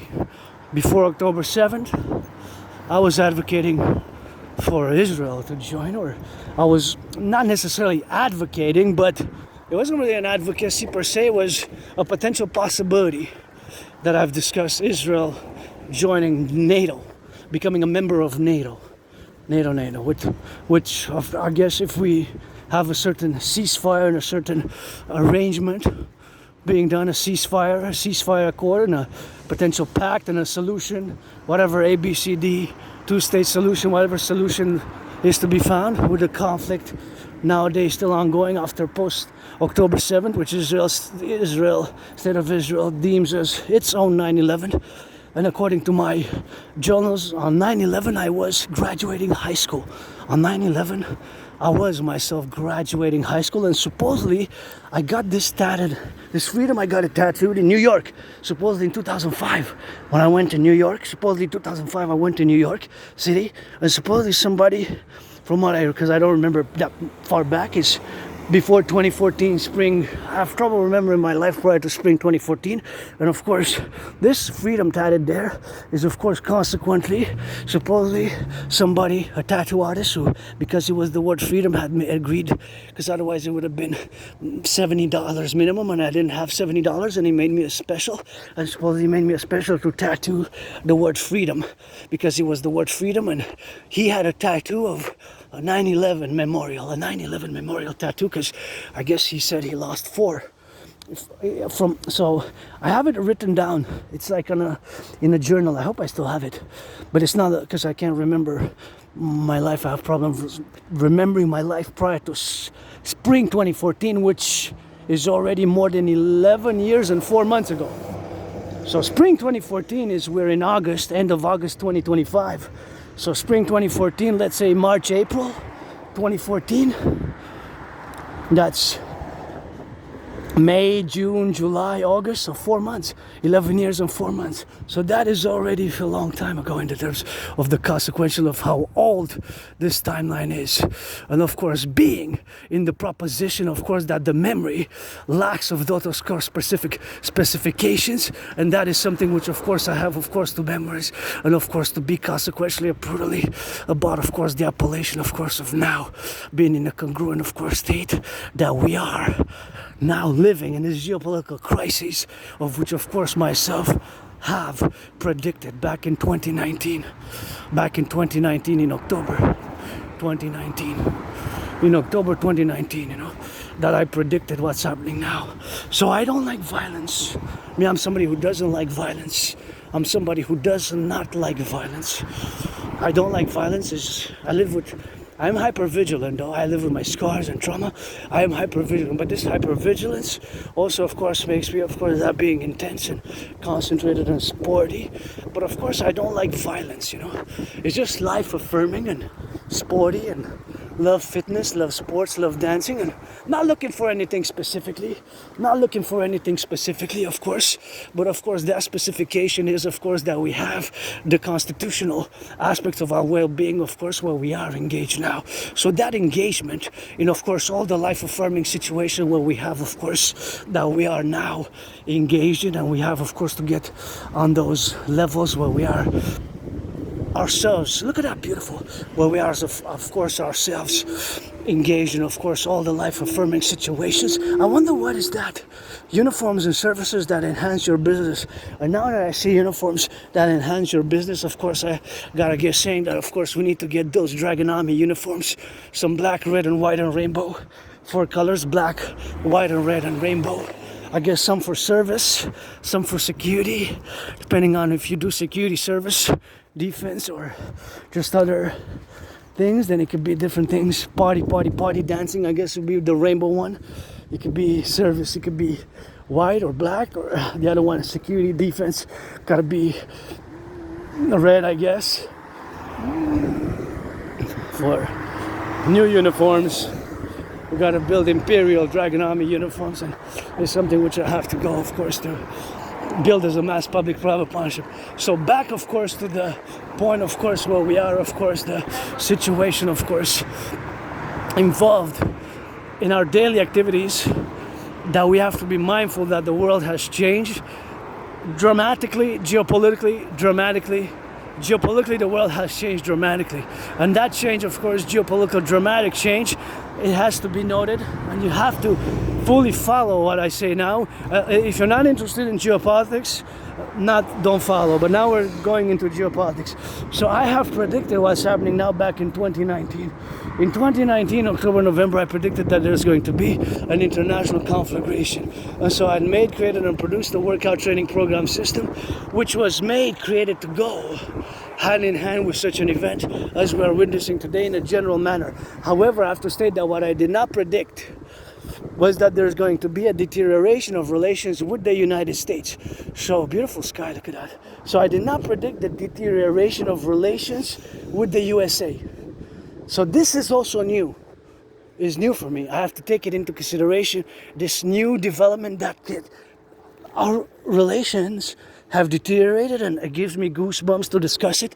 Since August 1st, because of the official White House line, we are now categorized as an unusual and extraordinary threat for the USA, an unusual and extraordinary threat for the USA. Since August 1st, if you read on the White House's official document, horses. If you read on the White House's official document, you're gonna see that we are deemed as an extraordinary threat.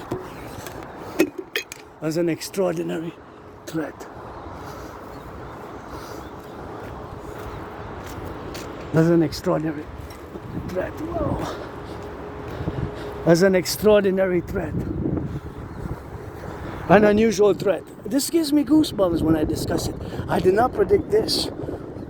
I did not predict a Trump re-election. I left it an open question. I wasn't sure. I would have voted for Biden and Kamala, but I wasn't sure that Trump was going to get re-elected. I wasn't really sure. To be honest, I wasn't sure. I aimed more that Biden didn't go because Kamala took over, but I thought it was going to be close. I really didn't know. I said Biden might have another shot to get re-elected.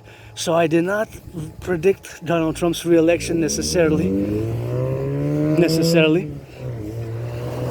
I said he might. I was very tight. I was very tight. I said I was very tight. It was very tight in my analysis. So, and now further, I did not predict that the relations with the U.S. would take such a dramatic downturn. So, the relations with the United States has, of course, deteriorated to an unprecedented level. And I just gotta give a shout out to, the ones who built these.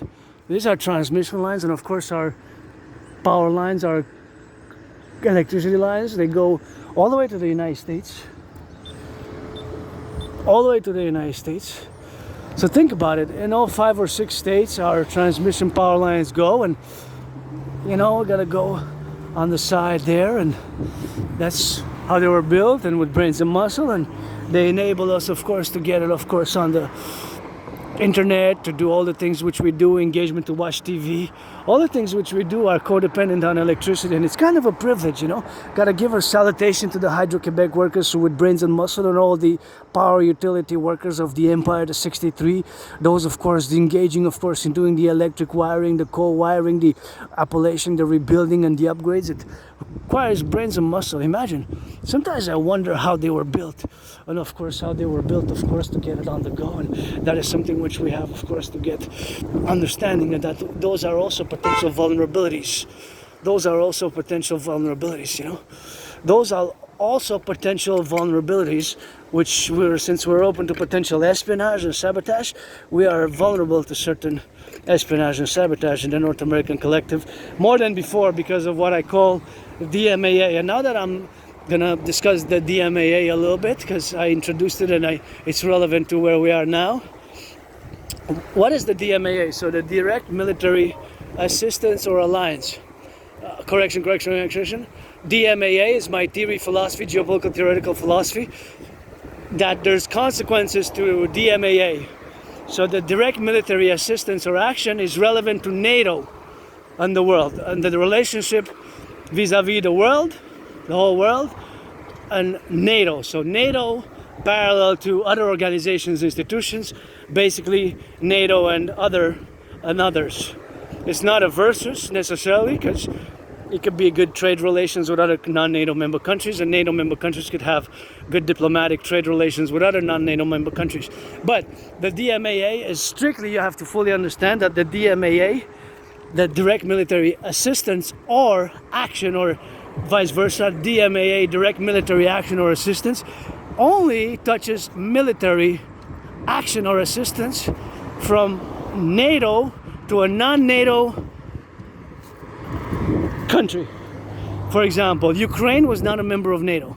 And okay, the DMAA, because I got to give a shout out, thank you to my anonymous friend who I had a conversation about the DMAA with, and consequently there was the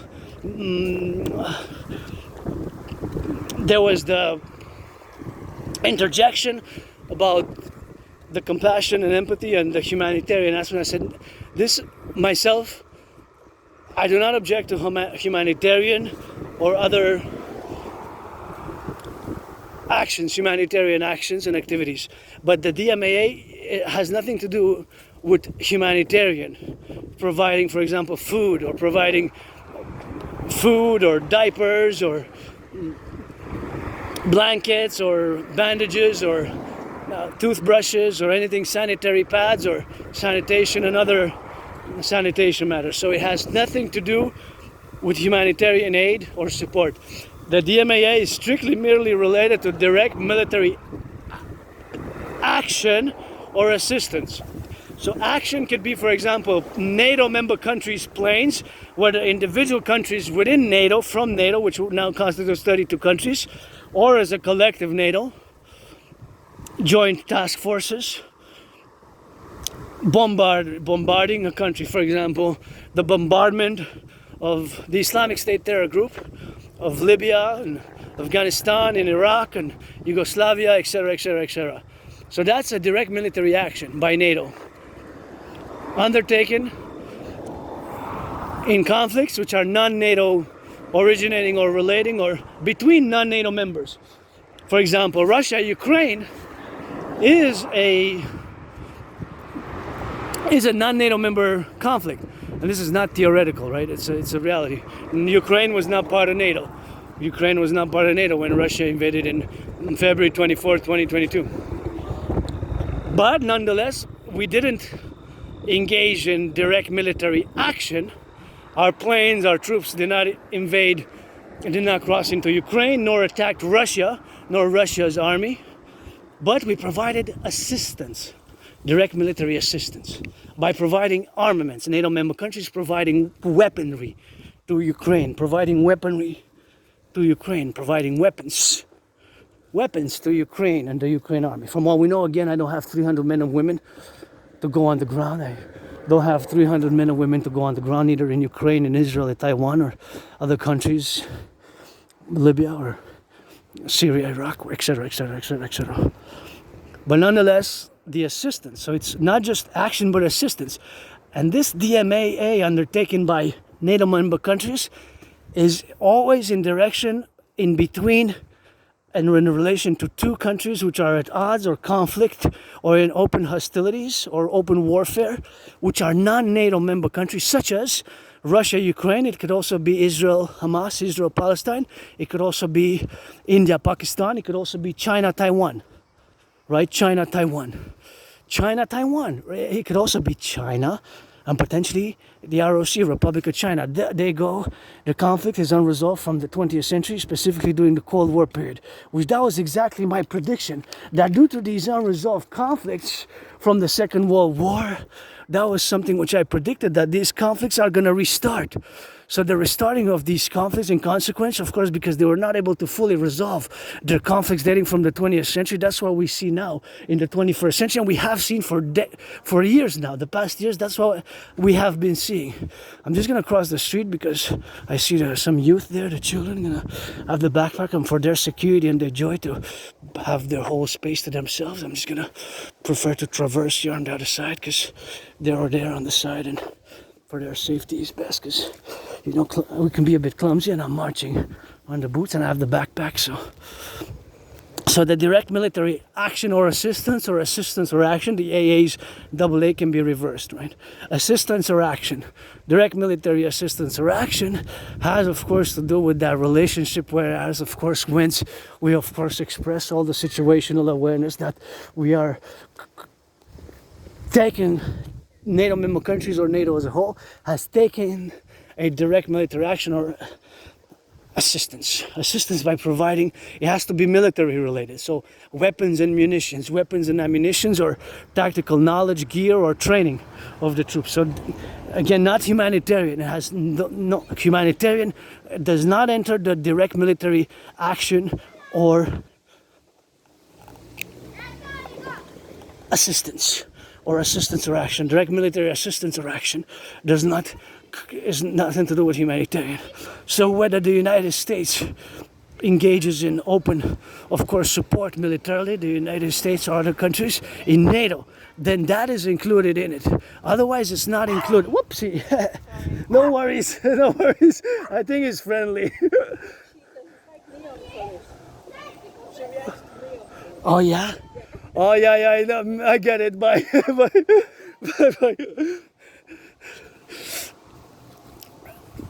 And of course, friendly, I'm gonna say grandma because I consider my family there, but I guess the dog, like my grandma said or auntie said, that the dog doesn't react to neon colors well. So I guess I like bright colors, and see, that's how we build bridges. I know that her dog doesn't like those neon, and of course I can't pet them too much, but if I were to help her out with the groceries or do some volunteering or have a coffee or whatever, have some tea or cook for her or whatever for my grandma or auntie, then I would know not to wear neon colors because the dog might get overly excited, because I was let know what was going on, and that's how we with Aspies have to also be let known ourselves, or we have to let know others. Just like I'm letting you know now about the DMAA, Direct Military Assistance or Action. If you're interested in the geopolitics, this is for now and for the future of the 21st century, as we are the storm of the century position now. So the DMAA, Direct Military Action or Assistance, has to do with action, direct military action or assistance. Nothing to do with, I like those four. Nothing to do with providing humanitarian aid. So if a member country from NATO or NATO as a whole decides to drop food, that's not considered DMAA, Direct Military Assistance and Action. So this DMAA can potentially create potential open governments hostilities, and take those countries with which the action is undertaken, or if they assist the opposing side, then member countries of NATO or NATO as a whole has made potential enemies, hostile adversaries, which can, of course, utilize, and this is also relevant to one of my theoretical, philosophical, geopolitical documents which I've written in the past 2017, and which is kind of related to the DMAA philosophy, geopolitical theoretical philosophy and strategy, because of it, we have potential hostile foreign elements and governments which potentially can utilize transnational criminal syndicates, transnational criminal syndicate groups can potentially organize and use transnational criminal organized syndicates and transnational criminal organized groups in order to harm us here by XYZ. It could be fentanyl, for example. More and more fentanyl. I believe that this fentanyl, it doesn't make sense that it's a drug, because usually drug dealers or a drug trade, you would like, of course, for the drug, I don't know the position, of course, that if it was to be a drug trade to make more money, as a narco trafficker, but this fentanyl, it seems more like a bioweapon more and more to me, because so many people are dying. So many people are dying. If so many people are dying off of this fentanyl, then if so many people are dying because of this fentanyl, then what's happening because of the deaths? It's more like a bioweapon, you know? More like a bioweapon to me.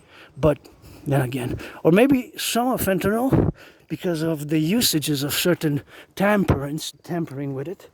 So if it's tampered with that, then if it's tampered, that is of course the situation, that if it's tampered, then of course, then you have that possibility of being a bioweapon. Now I don't know if it's a bioweapon or not. Consequently, just the most important thing, of course, to note and to remember is that the idea, the consequential idea, of course, is of course that we have, of course, the DMAA theory protocols, and to understand it fully, we must take in concordant actions in the future more wisely, as NATO-centric, North American, NORAD-related centric. It could be also NORAD, North American, but mostly, of course, NATO. Mostly, of course, NATO-centric. So the DMAA, the direct military action or assistance or action, is of course in concordat, in appellation, of course, to the organization of NATO as a whole and the countries constituting the North Atlantic Treaty Organization, which was started in 1949, celebrated 75 years. So such incidents as Yugoslavia or Libya, Iraq, assistance of Ukraine now. So these are all examples of NATO undertaking DMAA, or both direct military assistance or action, or direct military action or assistance. But in Ukraine, the A which applies is not action, direct action, but is direct assistance. And due to that direct assistance, Russia might employ internal by financing in cooperation with China, because of the United States direct military assistance, not action directly, but assistance to Taiwan. So thus Russia and China, they're solidified in the past 3.5 years. More and more their solidification, of course, of their alliance, their military alliance. So them having solidified their alliance, they can, of course, jointly take direct military covert action by fomenting and by, for example, flooding our streets, by employing transnational criminal organized syndicates. It could be from XYZ country. It could be from Latin America, from the Middle East, with fentanyl that is laced to cause massive deaths. You understand how we're getting so devoid? This is geopolitics. This is not humanitarian. This is not. This is real dragon geopolitics. So make sure you understand fully what I said, the word. So don't change it. Just meditate on it. Make a in-depth meditation. If you're into geopolitics, if you follow the news politically, just focus. Put it conversely on all the focus and all, of course, the appellation where you have the focus in mind to, of course, fully understand the proposition and the theory, which is a geopolitical reality, because that's my special interest as an ASPI, paradoxically, is geopolitics 24/7. So the DMAA, assistance or action, can paradoxically foment strong, adverse, hostile military relations, opposing blocs such as Russia, China coming together, and even to the point that because of our direct military action or assistance in what they perceive as their own because are non-NATO, Taiwan is not part of NATO, neither is Ukraine, right? So they might employ even covert, underground, criminal organized transnational syndicates to cause harm here, such as it could be, of course, fentanyl trafficking, which is tampered and converted into a bioweapon. It could be sabotage. It could be financing groups, riots. extreme left, extreme right.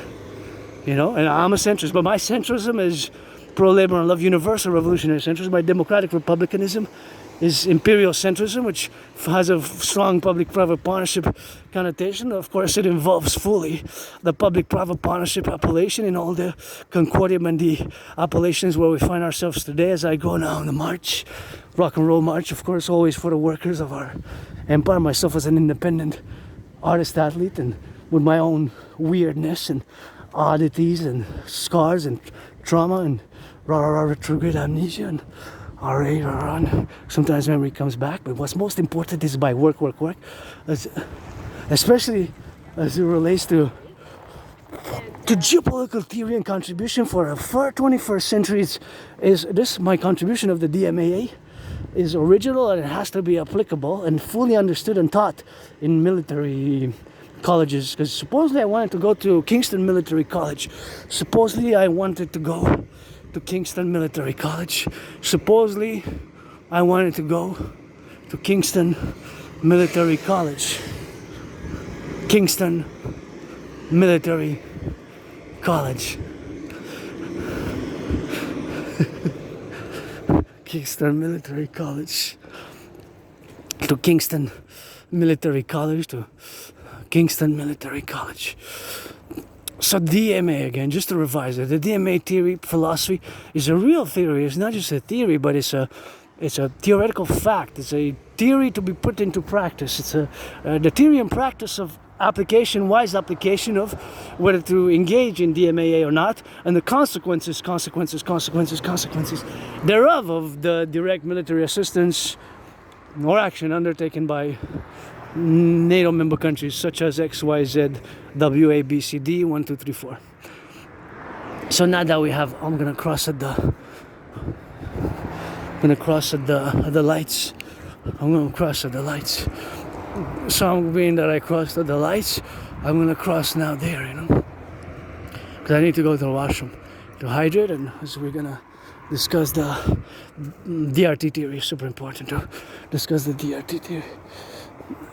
So the DMAA has potential adverse negative consequences such as undermining of our collective NATO internal countries, specifically internally by the formation of adverse hostile military alliances, military, political, financial, commercial, diplomatic alliances such as the Sino-Russian one, which it kind of seems to be that way, and not necessarily the BRICS, although the BRICS there's a certain indication thereof, but of course there is those things which have to be fully understood thereof, you know. Oh yeah, so grateful for it. Is it clean? Let's see. Oh, I'm gonna put there. Yeah. So just gonna pause a bit and then we're gonna get back. Yeah, clean, not bad.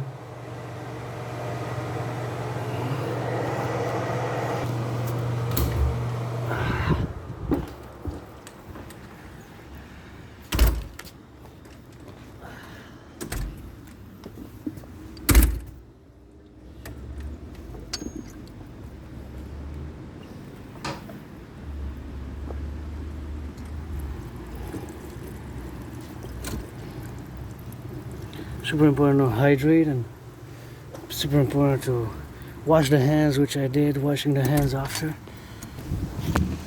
I wash, and flush. Wash your hands after is public hygiene, and don't forget to flush, you know.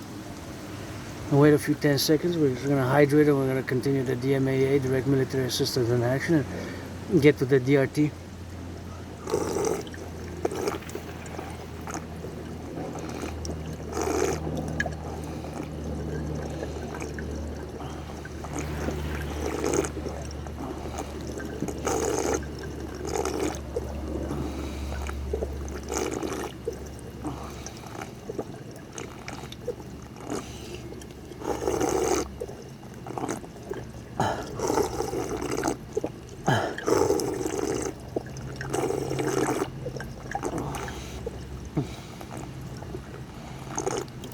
All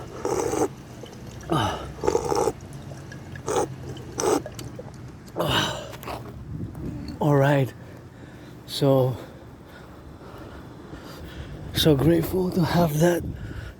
Very grateful to have that place, to have a place to just go to the washroom and do the needs, and just hydrate and cross this beautiful place where it's surrounded by a river in Hakata, Montreal, my home in this life and in another, and gonna finalize on the DMAA, direct military assistance and action, super important. Provide a point of clarifications again. The DMAA has only to do with direct military assistance and action, or action and assistance. It's nothing to do, it's not related with providing humanitarian aid, which doesn't create the same consequences as DMAA. So providing humanitarian aid doesn't create the same consequences as, of course, the same consequences as the DMAA. It's not the same. Hey, we're gonna go by this way, we're gonna go down here. It's a nice place, and just gonna go a little bit and get close to the river, see the big river surrounded by, we're surrounded, Hawk Island, HWK, by this big river, and you have places where you can go. Here, I gotta be careful because this black plastic protective measurements can be slippery for my military gray star boots, which of course are consequently open for bidding and auction. I love to come here in the wilderness. Sometimes you just pass by here and you can go by this side and you can check the beauty of the river, how big it is and how majestic, and you can even bathe and see. We got some of those beauties there, and super important, We're gonna get further down and get some loving and get some more in depth on the side, and go by the side and take a little bit of that wilderness in, breathe in deep and feel the freshness of the river. Hawk Island, Montreal, surrounded by the Snake River, and you got that water and that fire. And for the firefighters, bakers, butchers, nurses, truckers, plumbers, electricians on my long marches, sometimes we go to the mountain, my second home, but this whole island is the island of the Hawk, HAWK, my home in this life and in another. I was born as a woman here, 1688, 17. I lived between 1688 and 1735, and as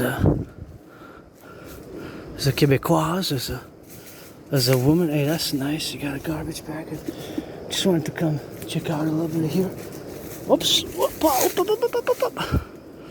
Oh yeah, here you can, if you come in the morning, I guess you have a place where you can bathe, and it's a river. See how big the river is, and it surrounds this whole island, and then it goes down roundabout, and you can go more about it, and it's a huge river. On the other side is miles and kilometers away. You can see the river of the Hawk Island. That's the river of the Snake. We gotta go up in the lake.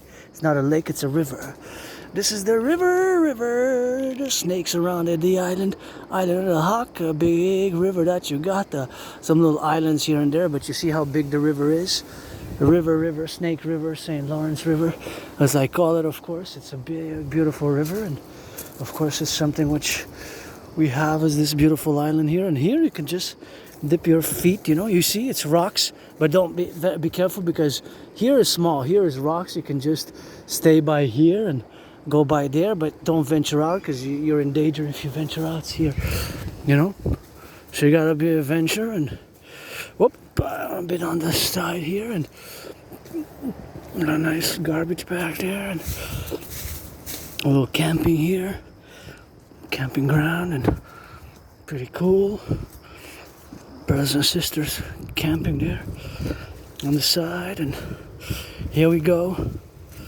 By the wilderness a bit. There's a nice breeze, and it's always nice, a little bit of that fresh breeze to get it for those who fish here. You can come fish and you can come enjoy some nature. We got those skyscrapers. We got great downtown Montreal, HAWK, hawk. We got great nature and civilization nature here in Hawk Island, Montreal. So we're gonna switch a little bit of that French in a bit, and now we're gonna focus on again, to finalize on the DMAA, the direct military assistance or action, is nothing to do with humanitarian concerns. It's strictly a matter of geopolitical concern, and it's strictly a matter of geopolitics.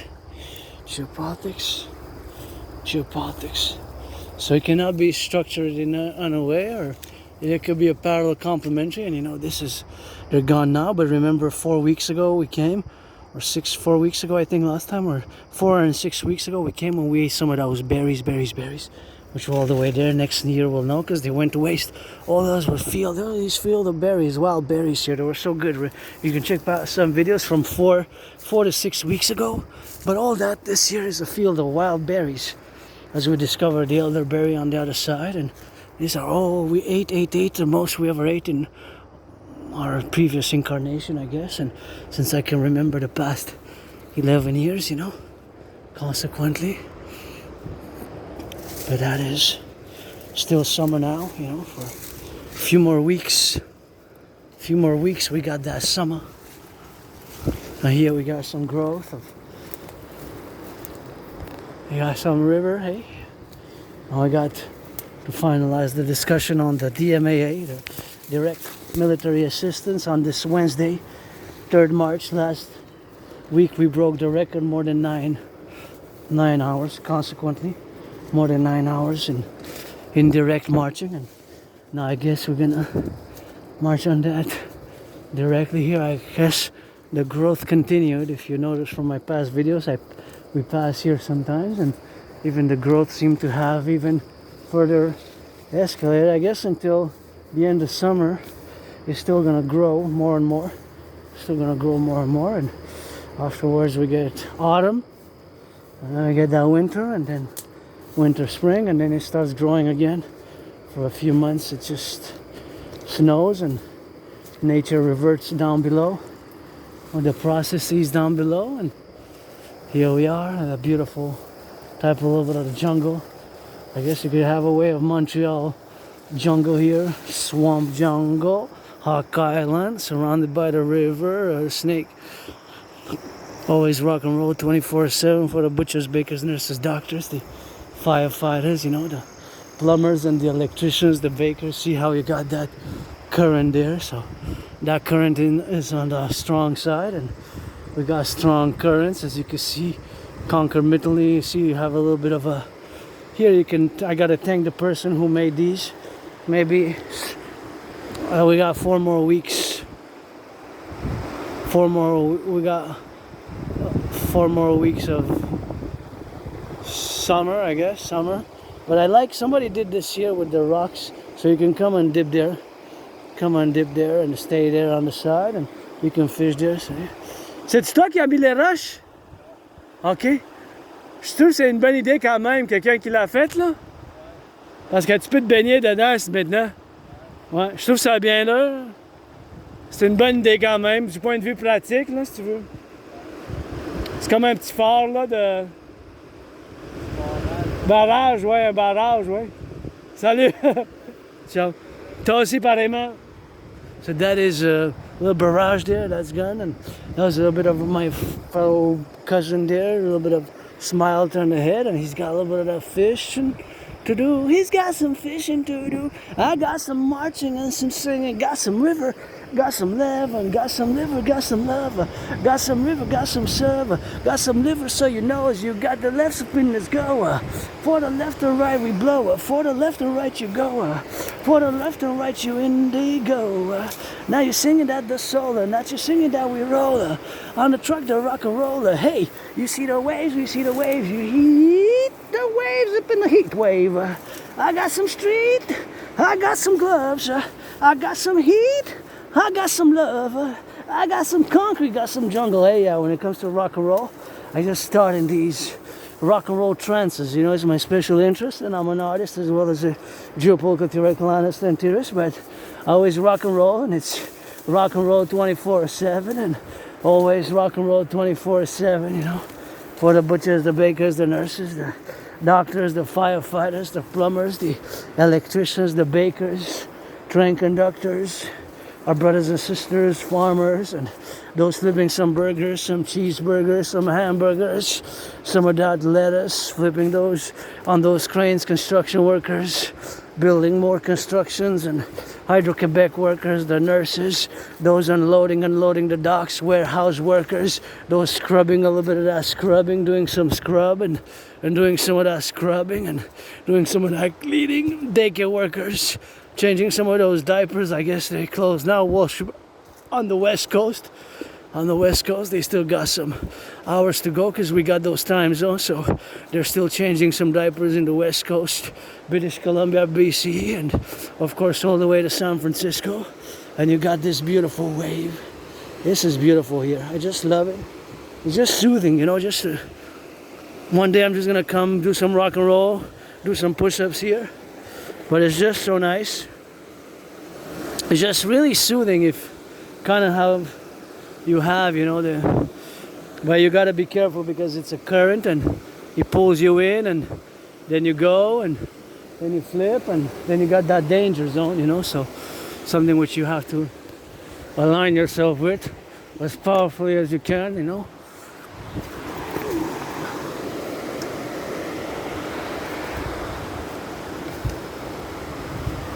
For the mindfulness where we are now, integrally, and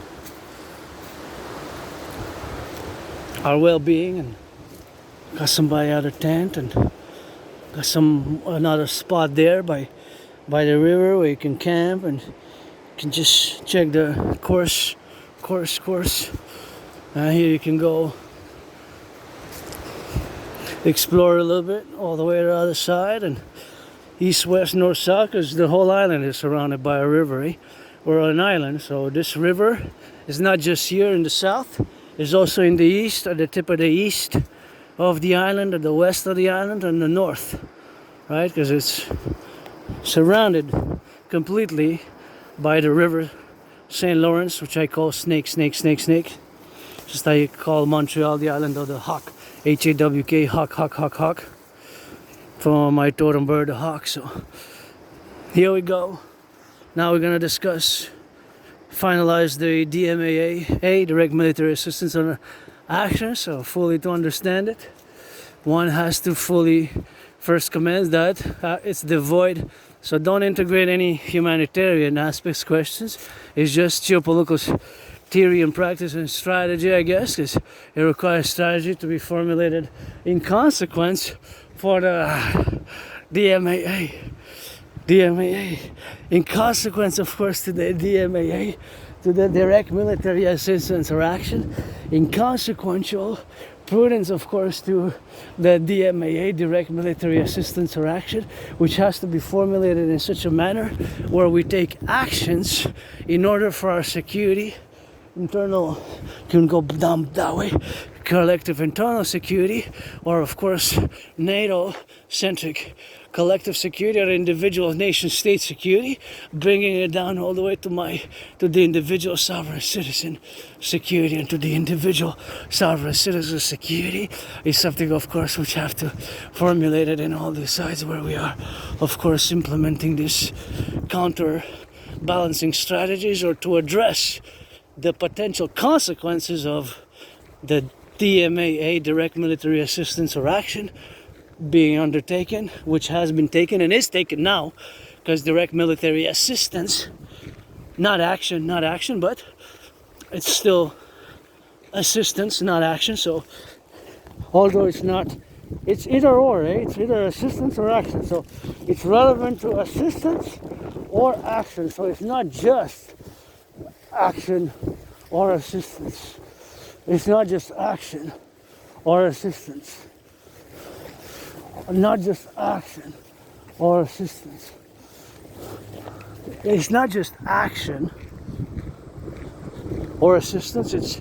It could be assistance, such as providing training or armaments, munitions, or tanks, helicopters, helmets, military. That has to do anything with providing assistance or action in a military manner, which can cause harm, damage, or enhance the ability to fighting capabilities of the opposing army, the non-NATO member army. So that has to be understood. It relates to non-NATO member army. See how beautiful it is? So this DMAA relates to non-NATO member armies. Non-NATO member armies. So this is devoid of humanitarian questions. This has nothing to do with humanitarian. This has nothing to do with humanitarian engagement or dropping food or dropping sanitary pads or dropping soap. You have to fully understand that DMA.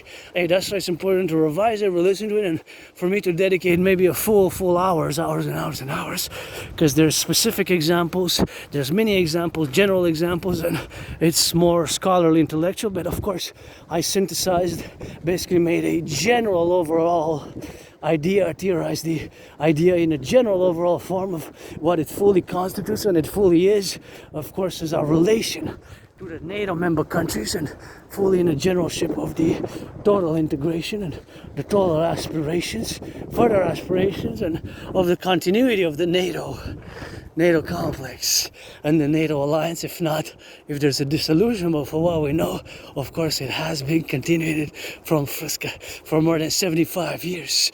For more than 75 years, it has, of course, continued, and of course has, of course, continued to continue now, but is, of course, something which we have to fit the domain in all the interactions where we have, that the domain, of course, which we got now is that according to the doctrine and the statement, of course, that because of this DMAA, so direct military action and assistance is, of course, due, of course, to that situational aspects where we are involved in this retrospective level of being, of course, now involved. All our civilizational complexes and all our superior armed forces to certain nations or countries are, of course, a consequences where we are, of course, that this elements of our civilizational complex are, of course, now in all the domains which we have to do, that these actions have a certain consequence.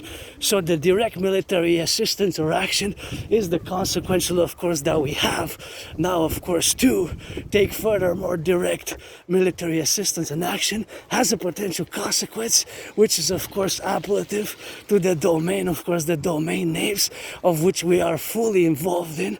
But these conflicts can create the transnational criminal organized groups, or, of course, the transnational criminal organized groups which are totally involved and devoid of the political affiliations, and they might only be necessary, of course, for the monetary gains, and of course these monetary gains are, of course, in the aspect that we have, of course, all the causation and the causalities of where we have, of course, now to get it on the same parallel line, and that parallel line is, of course, the consequential lines of parallels where this integrity of the NATO complex is fully understood, not just from a theoretical framework, but a framework which, of course, will require further action, as in how we will act in the future. So it will provide a future point of reference for the long term, at least in the 21st century. If not, of course, the dissolution of the 21st century is, of course, the dissolution where we have this appellative formulation, of course, all the characteristics where we are, of course, involved in, of course, all the characteristics where we are appellative to, of course, know that we have the direct military assistance or action where we have, of course, totally plateaued at the point of being at risk, being potentially at risk and harm because of this DMAA, direct military assistance and action, due to the NATO member countries providing DMAA in XYZ ABCD 1, 2, or 3, even in the past. So these can have reverberations for a year, 4 years, 5 years, then of course the duration of more than 40 years. So that is just the consequence, of course, of the appellation, of course, which we have to be. So this, of course, appellation which we have to be is, of course, the plurality and of course the plurality, of course, to be, and conclusively state that that's perhaps best to just focus on the internal security operations without necessarily furthering our involvement, of course, in the complementarity where we have, of course, to be in the situational context of where we are now. Complementary and of course dictates, and of course our dictates are to be proceeding, of course, for the appellations. It is something which, of course, we have to understand fully the domain, that it is a workable solution. And sometimes we have, of course, the ideas where we have to be put into the theoretical framework to take action, and consequentially to add a parallel, or of course minimize the negative adverse consequences, of course, which formulate the, of course, integral appellative, of course, structure of the well-being of the NATO complex. Right, so a bit scholarly, academic, a lot, I guess, not that much for me, but it's to be firmly understood the geopolitics of it, because it's for our well-being, our collective 21st century well-being, right, for our collective well-being. And my speculation is that there's some involvement in the past years, and especially now in the past 3.5 years, by the solidification of the China-Russia alliance, due to our formulation and due to the consequences of the DMAA, the direct military assistance and action, in consequential, of course, to the direct military assistance and action of our polarity and all of our doings ever since the invasion of Ukraine by Russia, in parentheses to that conflict and other conflicts. Due to this DMAA, we made potential we created hostile groups and fomented parallel, complementary, consequentially, and in parallel, such an example would be concretely the unification and the Integree and the furthering solidification, of course, of the Russia-China, Sino-Chinese, the Russia and China alliance, military, economic, financial alliance, which of course there could be possessing negative adverse effects, such as, an example would be the financing of hacking, of potential protest groups, riots, or even utilizing underworld criminal syndicates, ABCD, to harm us. And of course, just because we're on the topic, you see last year, and of course it gives me goosebumps to say that now, the last year on the 25th of October, 2025, on the 25th of October 2025. So on the 25th of October 2025, on the 25th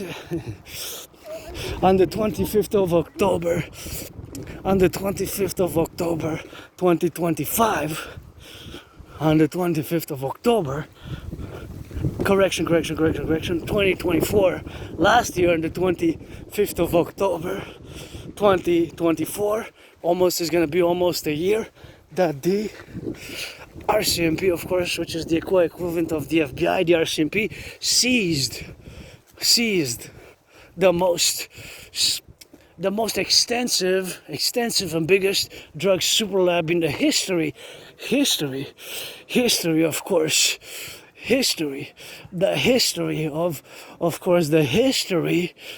of mankind, and of course our CMP has of our mankind, of our of course collective civilizational complex, of course, where we are in the dynamics of the Canadian relations, domestic internal Canadian relations, the domestic Canadian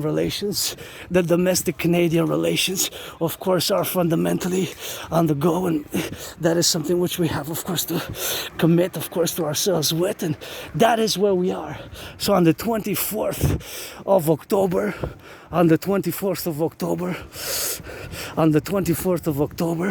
it is, of course, the appellation is, and the reality is that the RCMP has warned us for years of this growing transnational criminal organized syndicate groups taking, of course, adverse effects that we have now. An event which has taken over our plateau last year, 24th of October 2025, and of course it is the event that the RCMP dismantled the biggest ever drug super lab with potentially the fabrication of course 95 million doses of fentanyl, which could have killed the population of Canada twice over. Can you imagine that? Those at that one super lab, the biggest ever super lab, which was seized by the RCMP 24th of October 2025, could have potentially killed the population of Canada twice over. So from 44 million, 88 million. Twice over. That amount of fentanyl, the potency of fentanyl could have killed the population of Canada twice.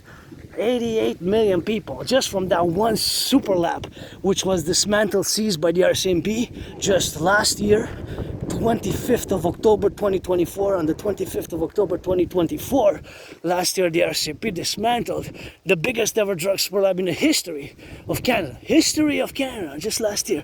And it was a transnational criminal organized group. And what happened last 1st of August by the decree of the Trump administration? It's not been a month yet. We, and this gives me goosebumps when I discuss it, we as Canada, and this is serious, we have been designated as an unusual and extraordinary threat. An unusual, an extraordinary threat. An unusual, an extraordinary threat. We have been designated as an unusual, an extraordinary threat by the United States. I did not predict this. I predicted the conflagration, international conflagration in World War III, but I did not predict that our relations would deteriorate to such a level. And this following statement, which I'm going to say now, one, you must accord with it in the yes. So you have to say in the plural, or in the plural, in the affirmative. Yes. Yes. You have to say yes. So you cannot say no. No.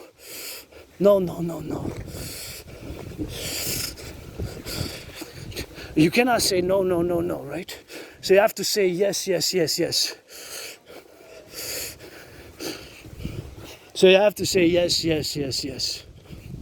This statement is a yes. And it cannot be even negotiated with. You cannot say maybe. So this following geopolitical statement, you have to say yes. You cannot negotiate with this statement.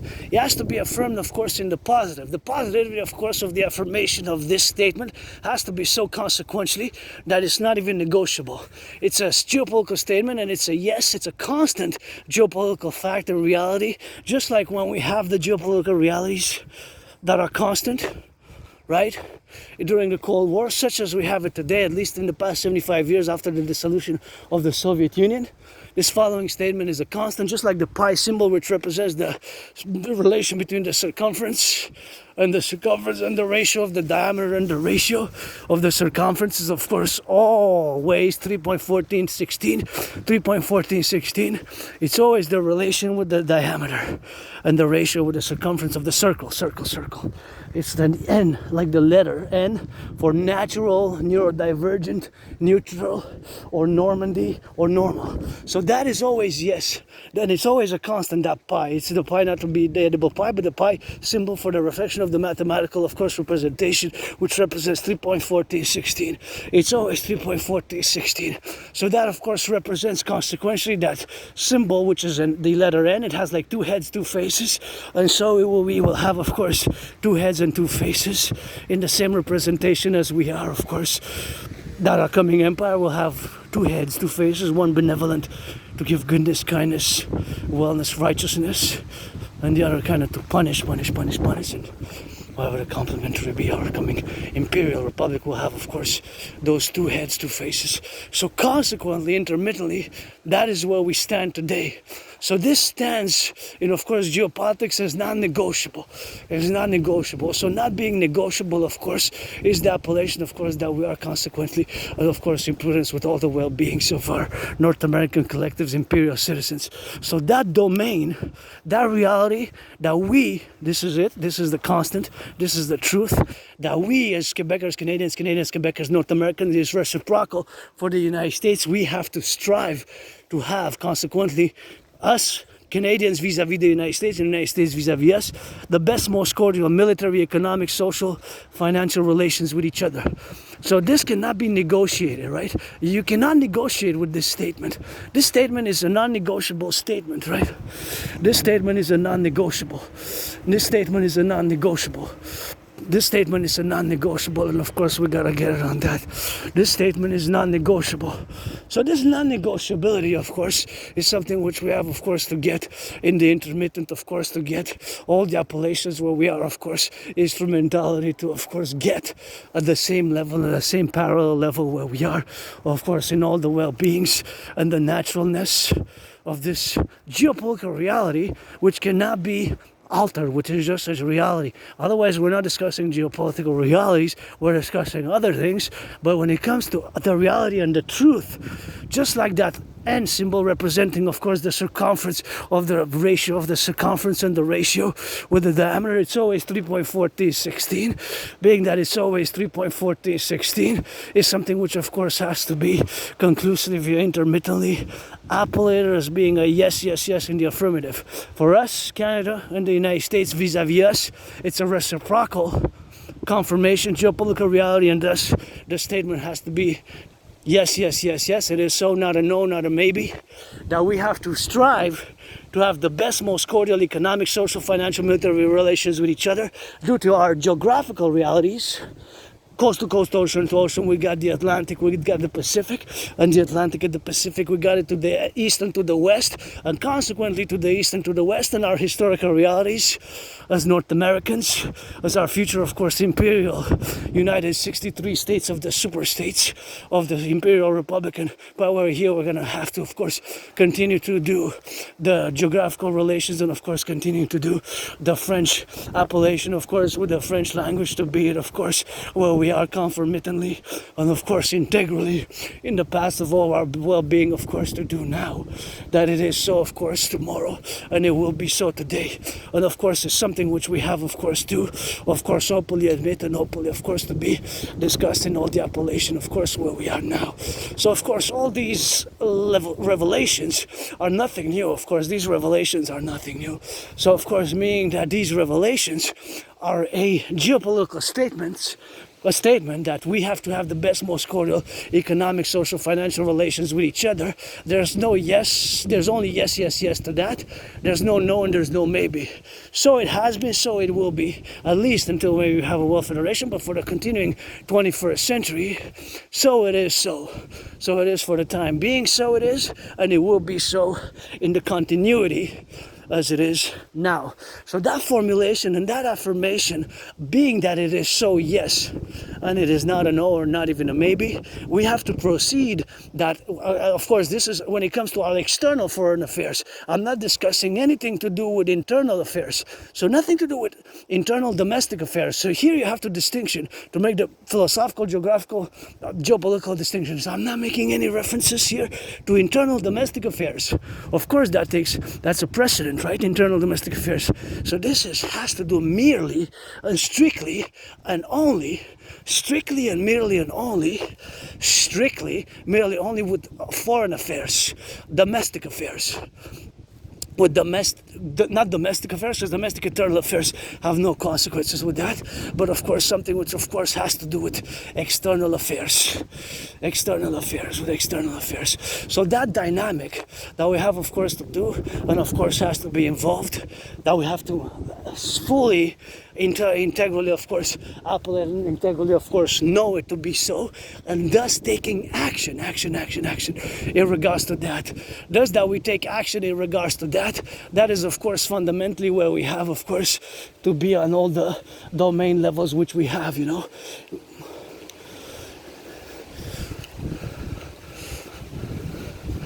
Huh?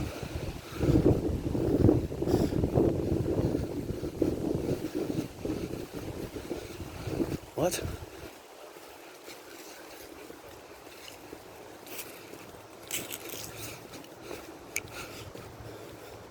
And that is of course where we are. That is where we are now.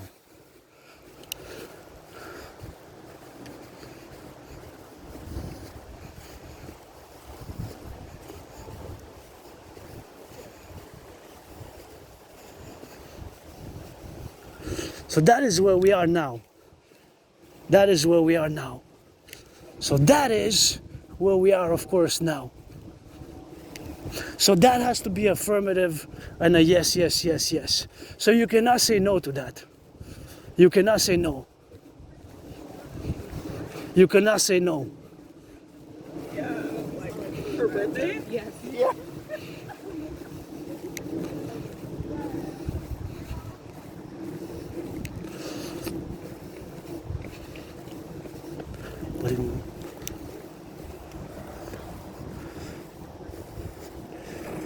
C'est simple.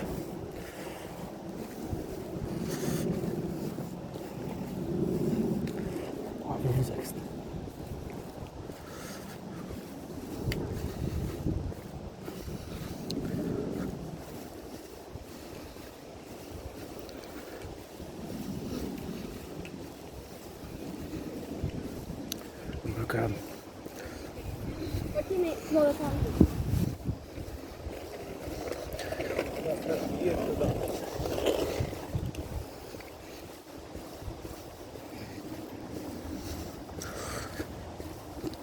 I'm gonna go hydrate before I discuss the further consequences.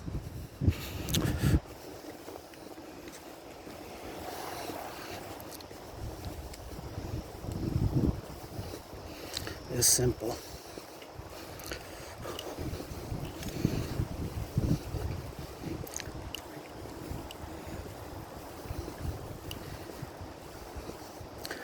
It's simple.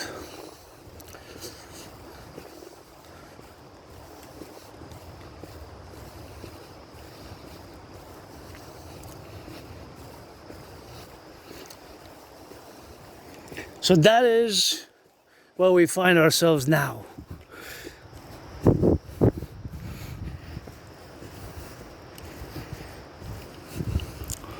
That is where we find ourselves now.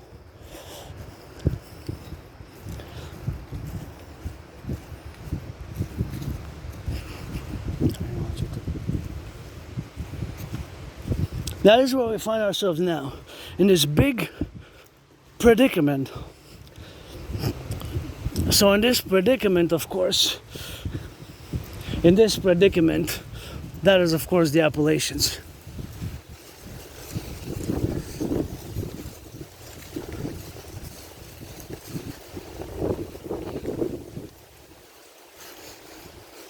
That is of course the predicament, of course. The predicament.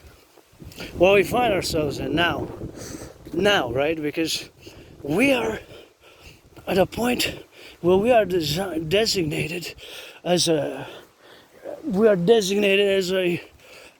threat, an unusual and extraordinary threat. And of course, by the RCMP, we've been warned for decades, since 2015 now, the growing transnational criminal syndicate organized groups, the growing transnational criminal syndicate groups, the growing transnational syndicate organized groups have been, of course, warned us about it, that they're growing. The RCMP has warned us. And now, on the 1st of August, I'm just going to hydrate and go by the sun and continue going to sun. And so I have to hydrate a bit here. This is a nice toilet. I use it and I love it here. I love it so. Oh yeah, feels so good to exercise. Really feels good. A little bit of sweat. I was a bit moody, but I feel much better now. Much better. Much better now. It's always a change of when you sweat a bit, That's why I have been and will continue to advocate for the mass financing of my fellow citizens to work out, train, exercise. We're going to hydrate and we're going to discuss the DRT. But it alarms me because since August 1st by the United States, because the increase in tariffs has been since August 1st, the escalation of the deterioration of relations with the United States and some of the motives, the reasons what was mentioned because of our growing domestic fentanyl production, which is true, as is proven by our federal police force, the RCMP, because due to the fact that just last year the RCMP seized in Surrey, BC, the biggest ever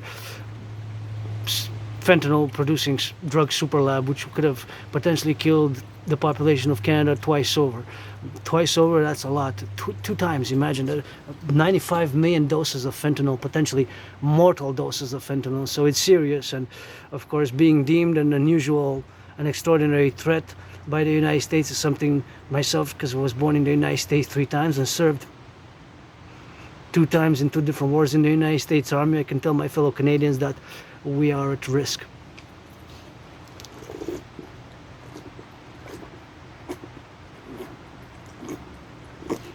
Now we are in danger.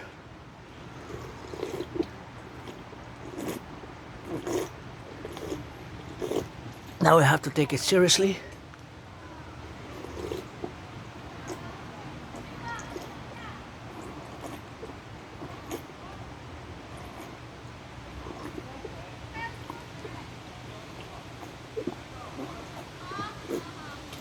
And we have to implement my DRT, the debt refusion treaty, for the creation of the union.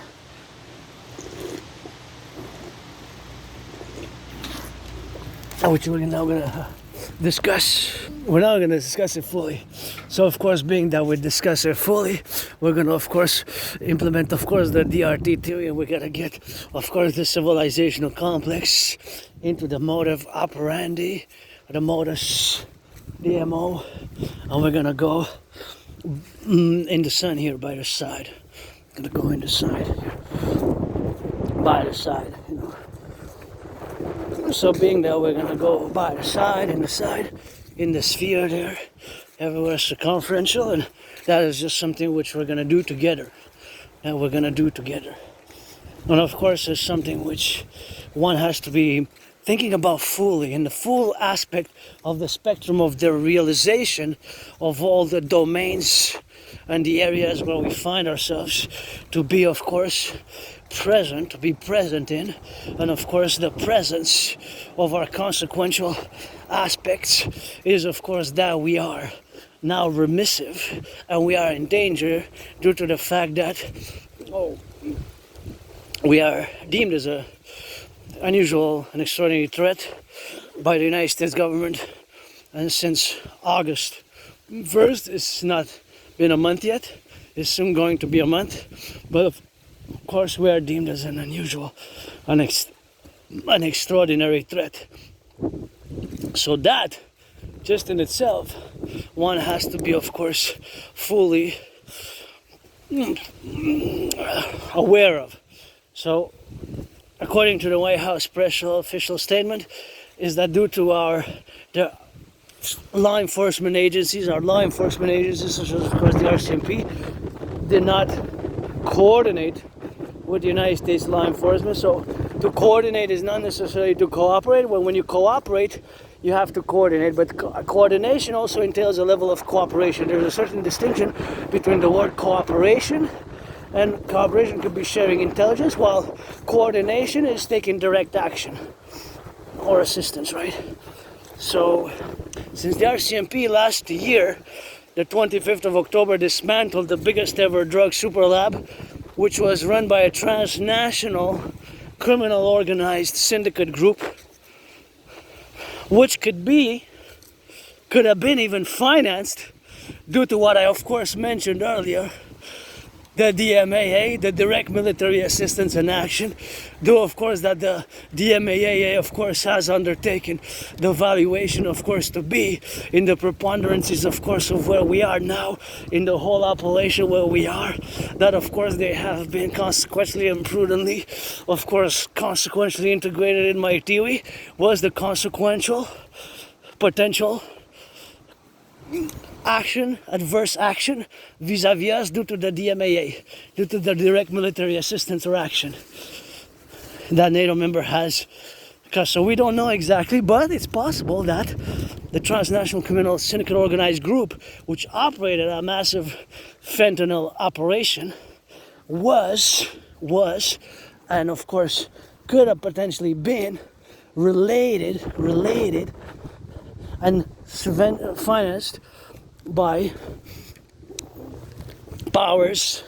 foreign powers, which could have potentially been financing it due to as a response to our DMAA direct military assistance or action. So that's speculative now, but it has a possibility. So that's why you link the theories and then you discern and then you take action. We're discussing geopolitics here. We're not discussing, of course, other things which are, of course, in relation and in the consequence to be in the modus operandi, to be on the concordium side of things, and where we are now, to get it on the go now, to get on that and get on the absolvences where we are now and where we take action together.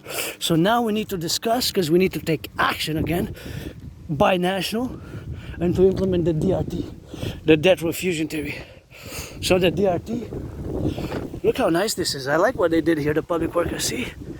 Yeah, so the DRT, the debt refusion theory, in consequence, of course, to our geopolitical theorizing, the DRT, the debt refusion theory, has to be implemented binationally. It's part of the bipolar strategy for the North American Collective and the total international BDD, benevolence, dominance, and dominion of the world, by fusing Canada and United States into the Imperial Republican complex, and of course implementing the DRT vis-a-vis, of course, the DRT, the debt refusion theory, to consequently, of course, formulate and create the two complementary covenant non-cooperative institutions of the Imperial Integrated Dynasty vis-a-vis the Imperial SSD Legion, the Security Service and Defense Legion, as we are in concomitant now today. And it's also problematic because we face four main problems: economic, financial problems, of commercial problems, which affect most Canadians and most my brothers and sisters in the 50 states in the USA, and I love that house there. So what are the four main economic, financial problems which are pressing upon the majority of the population at the moment? One, the growing cost of living. The rents, the growing cost of living, the price of bacon, price of cheese, price of eggs, price of bread, price of lettuce, price of many edible, durable consumer goods such as beef and other eggs and my wafers and other produce is getting more expensive. The growing cost of rents. My rent went up also in July for the year. I'm not gonna complain, and I'm gonna say that my rent went up. I'm not gonna say exactly by how much. I'm just gonna say that it was between $6 and $10. Between $6 and $10, of course. So the consequential that it was between $6 and $10, it is something which you have, of course, to understand fully where we are, of course, in the plateau of the circulation and the circulatory manner of the plateau. That, of course, we have the reality is that the growing rents between 6 and 10 for me, between $6 and $10 for me, so 6 minimum or 10, so I'm not going to complain. Besides that, it is of course the stagnation of the salaries. The salaries are stagnating for the majority of the population. The other four, so in whatever order you place them for each individual sovereign citizen, there's these four which are the majority of the problem in whatever order you place them. So of course you can say that also is the growing credit card debt. Although I don't have a credit card myself, I am $10,000 in debt to the RBC, Royal Bank of Canada, $10,000 in debt myself. So those four problems: growing credit card debt, growing cost of living, the rents are increasing, and the stagnation of the salary. So those four in whatever order, but that's why my DRT theory has to be implemented Canada, United States jointly, binationally, and in my DRT theory, in the debt refusion theory is integrated in it the monetary integration theory, which is the financial theory, of course, which was implemented in the European Union, which was implemented in the European Union. So of course the DRT theory, the debt refusion theory, is of course the formulation of the debt refusion theory that it integrates monetary integration theory. So monetary integration theory is the financial theory, of course, which was implemented in the European Union. Of course, implemented in the European Union in the 90s, long ago.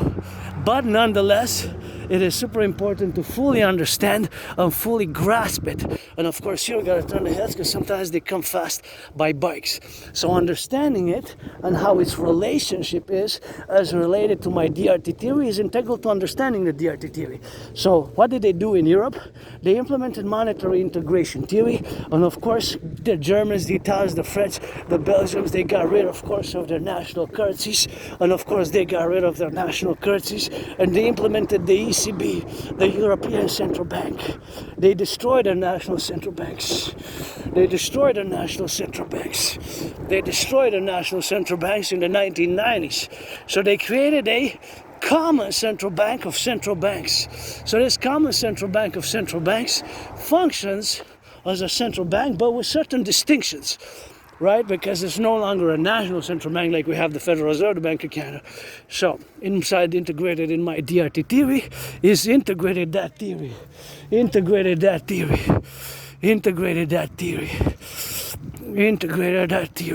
So integrated in that theory is integrated in that theory, of course, is the monetary integration theory, integrated in my DRT theory. So the MIT monetary integration theory is a theory which the Europeans implemented in the 90s, and they destroyed the national central banks, they destroyed their national currencies, they created a multinational central currency, they created a multinational central currency. And of course, a multinational central currency is of course something which of course has the domain, of course, in the situational aspects where of course conclusively something which of course has to be fully understood because it's integral of my DRT theory. So now the DRT theory, we have to implement it binationally, and because of those four main economic, financial, commercial problems. So those four main economic, financial problems are the growing cost of debts, the growing cost of living, and of course the growing cost of living and the growing cost of debts. That is just something which we have of course to understand fully. And understanding fully this of course ideation and this a reality where we paradoxically find ourselves, the majority of the population, not all, because some are millionaires and billionaires, which of course which we have capital needs to be financed for fitness, financed for tourism, financed for general overall wellness, right? So of course the proposition, of course, and the appellation is in all the consequential implementation of the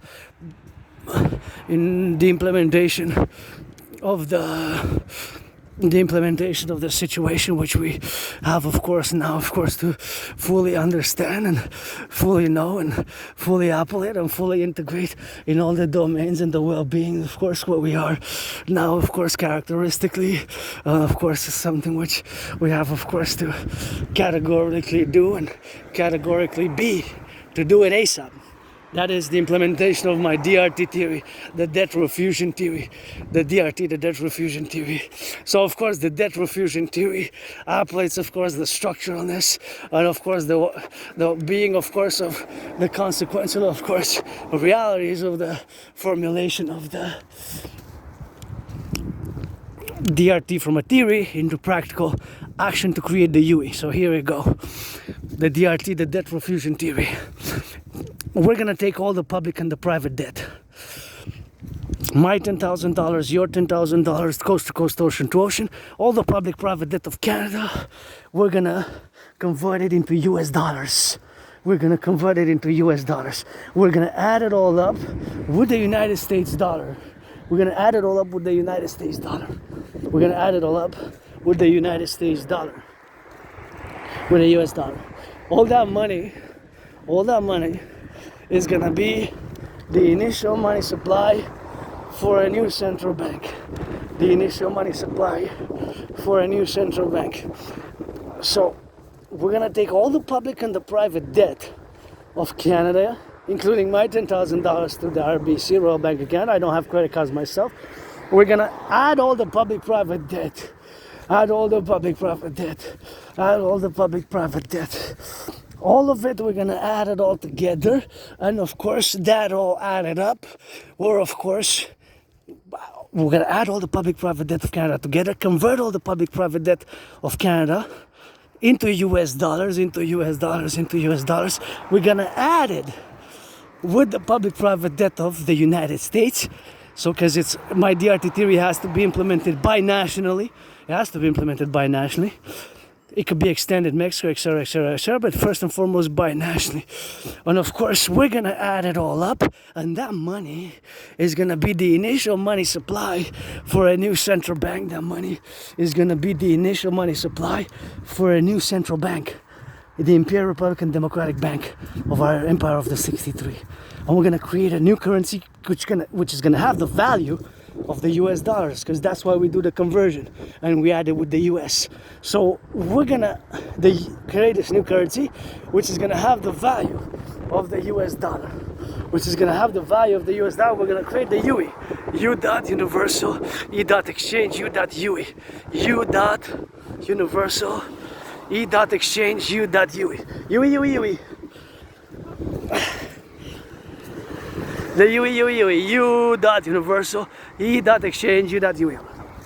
The U dot universal, E dot exchange, U dot UE. The UE. U dot universal, E dot exchange, U dot UE. The universal exchange is going to have the value of the US dollar. We're going to set an interest rate level of 10%. Of course, we're going to take that interest rate level of 10%. We're going to maximize it by standard. It's going to be put at 10% maximum. 10% maximum, not more. With that money, and of course, we have to add all the other money in circulation to create this new UE, the public-private debt plus all the money that exists. So the UE, U dot universal, E dot exchange, U dot UE. The universal exchange unit, we're going to create a new central bank, and from there we will get rid of the border, sign the Imperial Republican Perpetual Union Protocols, fuse the FBI and the RCMP, fuse the FBI and the RCMP. We're gonna fuse the FBI and the RCMP, fuse the FBI and the RCMP, do a great census. We're gonna do a great census, call the population for 63. Look at that, beauty. All the population of the 63, all the population where it is of the 63, that's what we're gonna get doing, you know. So all the population of the 63, all of the population of the 63, that is what we're gonna do. So we're gonna do a census of all the populations which is gonna be in the 63. All the population which exists in the 63, we're gonna take it conversely together. So we're gonna add it all up. All the population which exists across the 63, we're gonna do a census. We're going to create a new passport, this new currency. We're going to mass finance the building of the 44 mass subterranean underground cities, tunnels, TUNNELS, tunnels-like structures, in case of a thermonuclear war, to continue the population's safety and continue for the continuity of the North American Civilizational Collective. We're going to build those 44, and we're going to have to implement the North American, of course, Imperial, Republican, of course, Imperial, Republican. We're going to have to, of course, get the Imperial, Republican, Imperial Criminal Rehabilitation Act. We're going to have to sign the Imperial Criminal Rehabilitation Act, because my brothers and sisters who I lost their liberty for XYZ reasons, and as I sing that rock and roll for the boys and girls in blue, I always gotta sing that rock and roll for all those who do their criminal organization, who do, of course, their criminal organizations, for all the boys and girls in blue, of course, who do their criminal rehabilitations, for all, of course, who do their criminal rehabilitations as well. So I sing for you who are going to do their criminal rehabilitations, and of course for my brothers and sisters who do their criminal rehabilitation across the 63. So of course that is something which, of course, we got to get that appellation, that integral part that we're going to mass finance. Also vis-a-vis that, we're going to mass finance fitness. So of course the mass financing of fitness, we're going to, of course, mass finance fitness, mass finance wellness, the well-being of our citizenry. And here I thought it was sold last month, but this by the water, here. I wish I could buy it for my anonymous friend immediately. Give a call, finance 438-880-2013, 438-880-2013, 438-880-2013, 438-880-2013, and my anonymous friend, perfect. I think because my anonymous friend loves that weeping willow. If I would have money here, I would buy her this house. If I would have money, today I would buy it. Now I would buy it for her. Now I would buy it for her if I would get that money, you know. Definitely now, because she loves that weeping willow. She loves the water. And I would be happy, you know, just for me, just having a basement here, and I'll be happy having just a room, a bathroom. I guess he has 2 bathrooms, but yeah, I'll give a call, buy it for my anonymous friend, support the creation of the UE. And we're gonna fuse Canada and the United States. We're gonna create the 2 complementary covenant and cooperative institutions. The Draconis, aka Imperial Republic SSD Legion, parallel to the Imperial Republic SSD Legion, the Imperial Integrated Dance League. We're gonna mass finance fitness, mass finance citizens to work out, mass finance tourism. The Imperial tourism is gonna be financed for all citizens who are more than 16 years of age. We're going to credit each season, 4 seasons, every 3 months. A citizen of the empire will get 4 days of all paid expenses, up to no abuse there. You're not going to get champagne, of course, to eat caviar. You're not going to be, of course, eating to get that caviar, of course, champagne. Of course, you're not going to be, we're not going to get that caviar champagne, of course, champagne, which we got to get going on that. We're going to have a standard, but they're gonna get credited, you know, they're gonna get credited, of course, 4 days every 3 months. So 4 times 12 divided by 3, that's 4. So every 3 months, citizens more than 16 is gonna get credited how many days? 4 days, where, you know, you have the hotel, and a certain allotted food. You can buy the food with the UEs, of course. You know, the fast food, you can get some hamburgers. Me, you know, if I get 3 big hamburgers and a coffee a day, that'll be good for me. 3 big ones. Give me 3 biggies, 3 with 4 slices of beef each day. I could do with that. I could eat burgers every day. I'm not gonna say which way. Burgers every day, not a problem. Rock and roll that North Americana, Canadiana Americana. Play that Canadian American in party. Imperial Perpetual Republic of the true north, strong and free, in the land of the free, home of the brave. We gotta add some love into that. The North and South united. We're gonna mass finance fitness, mass finance citizens to work out, train, exercise, mass finance so many great things. We're gonna have so many great things, and that is something which we of course have to operate in all the domain where we are, of course, naturally, in our natural well-being now, for the statum that we are gonna move into this bipolar dominated BDDD, benevolent dominance in the meaning of our coming two-headed, two-faced empire, just like that pi symbol. Via the implementation of the DRT, we're gonna create the UE, and we're gonna do that census, give some amnesty who's been living here in the empire for more than 7 years. If you've been living here for more than 7 years, you'll be gonna give, of course, if you have 44 convictions in the past 11 years, that's gonna be a problem. If you have certain convictions, 3 times, 4 times, depending on what cause, we're gonna discern the level of whatever. I guess it happens, everybody makes mistakes, and the criminal rehabilitation, the imperial rehabilitation, of course, we're gonna get drilling on that, and we're gonna get all that imperial rehabilitation, of course, to consequently do, and the prudence and the appellation where we're gonna get, of course, those doings, and we're gonna, of course, implement all, of course, the theories in proposition with the DRT, parallel to the DRT, the CIT, citizen integration theory. That is the theoretical framework which we're gonna propel to us, or we're gonna propel us in the 21st century economic, of course, superiority and the dictums, where, of course, we're gonna have now all the collective imperial dominion, where we're gonna extend ourselves in all the life-affirming actions, where we're gonna 66th Avenue. I didn't even know it's 66. I guess that's an indication for me to switch to that French, I guess it's an indication for me, of course, to switch to that French, So I guess it's an indication for me, to switch a little bit to that French.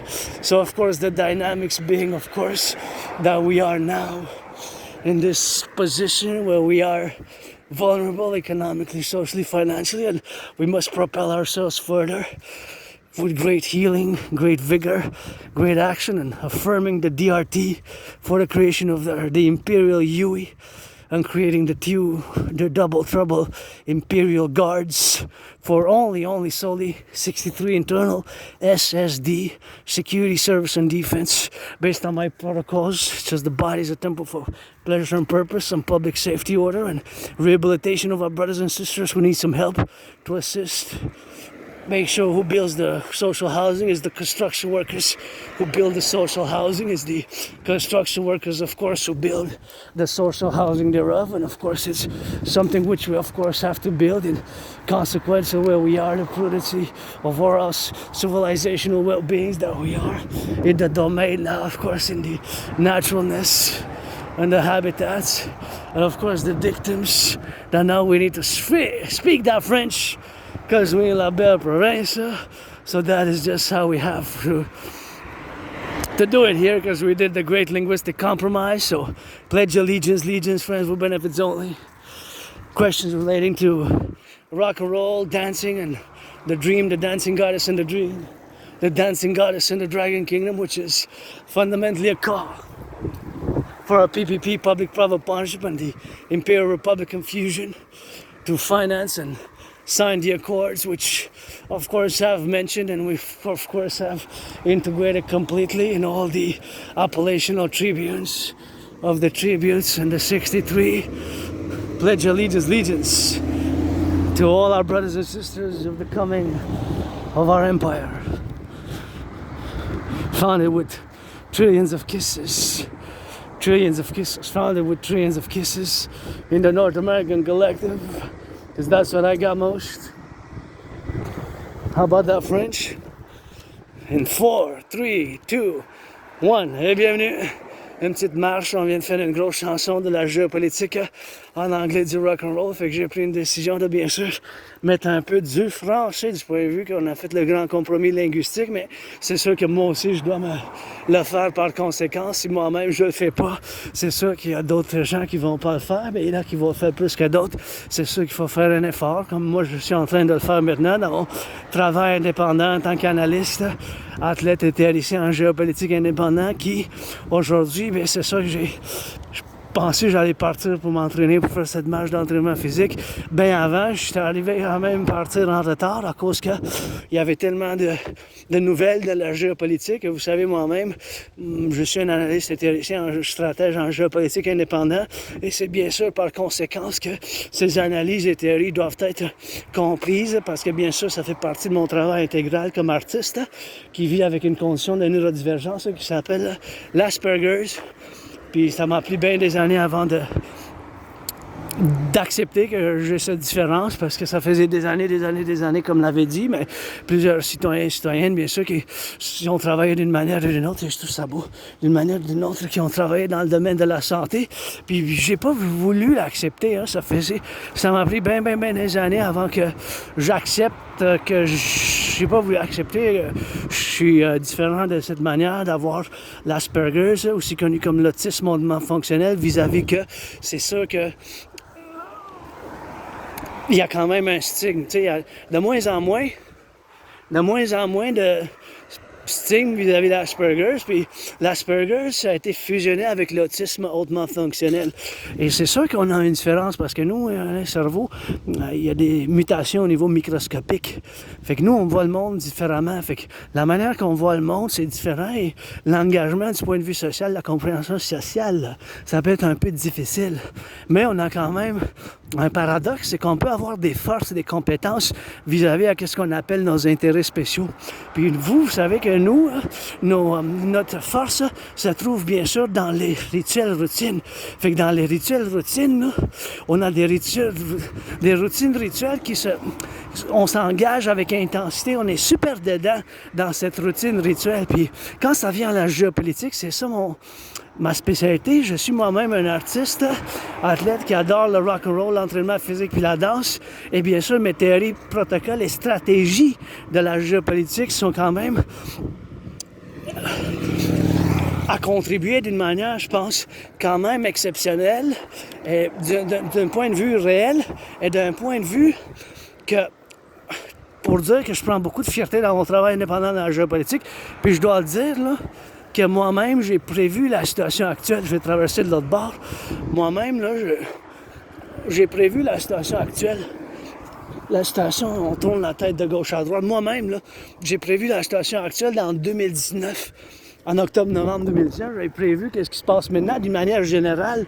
Je parle pas à chaque détail comme... Puis qu'est-ce que j'ai pas prévu pour être vrai dire, puis, tu sais, qui m'inquiète quand même, c'est que depuis la réélection de Donald Trump, on s'est fait on a une descente de nos relations avec les États-Unis. Nos relations avec les États-Unis s'empirent. Fait que ces relations-là s'empirent, il faut sonner une alarme, comme je l'ai sonné depuis 2019, parce que bien sûr, nous, là, en tant que Québécois, Canadiens, Québécois, notre intérêt, quand ça vient à la politique externe, en géopolitique, je parle pas du domestique, je vous parle de l'interne. En l'interne, c'est d'avoir les meilleures relations avec les États-Unis. C'est en premier, là. Puis c'est pas parce que ça devrait être comme ça, c'est comme ça que c'est une réalité qu'on peut pas échapper, on peut pas dire non, on peut même pas dire peut-être. C'est une réalité de la géopolitique, hein. Mais c'est constamment la même chose, ça a été comme ça depuis bien des décennies, c'est comme ça aujourd'hui, c'est comme, je parlais en anglais tantôt, c'est comme le symbole pi. Tu sais, le symbole pi, c'est comme un N, puis ce N-là, ça a deux têtes, ça a deux faces. Ce symbole-là, ça représente le numéro 3.1418, c'est constamment la même chose. Ça représente la relation d'un cercle, la relation de la circonférence et du diamètre vis-à-vis un cercle. Le cercle, tu sais, c'est le symbole mathématique. C'est la lettre N comme pour normal, neurodivergent, neutre, normand, Normandie. La lettre N. Puis cette lettre-là, ça a comme deux faces, deux visages. Fait que cette lettre-là, ça représente de cette manière que j'essaie de vous expliquer notre réalité géopolitique que nous, là, en tant que Canadiens, Québécois, donc qu'on a fait le grand compromis linguistique au Québec, au Canada, il faut bien sûr qu'on dise de cette manière pour l'exprimer, bien sûr, sans dire non, ou peut-être que nous, il faut avoir les meilleures relations avec les États-Unis. Et les États-Unis réciproquent avec nous. C'est réciproque, vous comprenez? C'est réciproque. C'est comme ça, on ne peut pas négocier avec ça. C'est pas négociable, ça a été comme ça depuis au moins la chute de l'Empire britannique. C'est comme ça aujourd'hui, puis ça sera comme ça bien dans le futur. Fait que nous, là, qui sommes de la droite, de la gauche, du centre, de la droite, de la gauche, il faut qu'on vise à avoir les meilleures relations avec les États-Unis. Par conséquence, c'est sûr que maintenant, on a une réalité politique qui est différente, qu'on n'a jamais eue dans le 20e siècle. Puis même, ben, après les attentats de 11 septembre, là, moi, mes souvenirs personnels, avant printemps 2014, j'ai la misère à me souvenir ma vie privée, mes mémoires personnelles avant 2014. Parce que ça fait quand même longtemps, quand même. 2014, ça fait 11 ans, là. On est dans 2025, fait que ça fait 11 ans et 4 mois. Quand même, 11 ans et 4 mois, ça fait longtemps quand même. Je sais pas si avant 2014, printemps 2014, si je consommais beaucoup d'alcool, si je faisais bien de la drogue. Je m'en souviens, bien sûr, j'ai vécu une attaque vicieux. Je me suis fait attaquer par surprise vicieusement. J'ai survécu une attaque par surprise de nowhere, là. Une attaque par surprise vicieuse. J'étais tout ensanglé. Hein. J'étais tout ensanglé. Je suis tombé, je connais ma tête sur le ciment, puis j'avais le bras droit disloqué, tu sais. Fait que j'avais le bras droit disloqué. Fait que la dislocation, bien sûr, de ce bras droit, ça a fait toujours de conséquences pour le faire, bien sûr, du bras droit qu'on a, bien sûr, dans ce point de vie aujourd'hui, pour avoir, bien sûr, aujourd'hui de conséquences pour le faire, bien sûr, que ça fasse, bien sûr, de cette point de convergence, pour le faire, bien sûr, l'appellation aujourd'hui de qu'on fait, bien sûr, ben, la misère à me souvenir de ma mémoire, ben, avant 2014, bien sûr, avant 2014, c'est... Bon, en tout cas, c'est ces choses-là, bien sûr, qui nous font que... Peut-être ça revient là, avec l'hypnose, avec d'autres choses, là, mais le plus important, c'est quand j'ai traversé, bien sûr, le Canada en 2017. En traversant le Canada en 2017, bien sûr, c'est ce point qui m'a fait changer ma vie. J'ai vécu une dépression pendant un couple d'années, bien sûr. J'étais en dépression, bien sûr, puis suicidaire. Puis cet événement-là, bien sûr, ça m'a complètement changé ma vie. Hein. En 2017, j'ai traversé le Canada. Je célèbre aujourd'hui 8 ans de cet événement qui m'a complètement changé ma vie. En 2017, en août et en septembre. Cet événement-là, traverser le Canada de côte à côte, ça m'a vraiment fait, bien sûr, établir un esprit de cause solide. Avec le Québec, le Canada, je vous considère comme une famille. Mes frères et sœurs dans les 50 États. C'est sûr qu'on est un grand collectif de civilisation, bien sûr. Dans ce grand collectif où on vit ensemble, il faut qu'on travaille, bien sûr, pour avoir les meilleures conséquences, bien sûr, pour l'être, bien sûr, dans ces conséquences d'indépendance, bien sûr, pour le faire, bien sûr. Ici, en traversant la rue, il faut le faire avec prudence, de cette manière, bien sûr, qu'on se dirige vers un potentiel troisième guerre mondiale.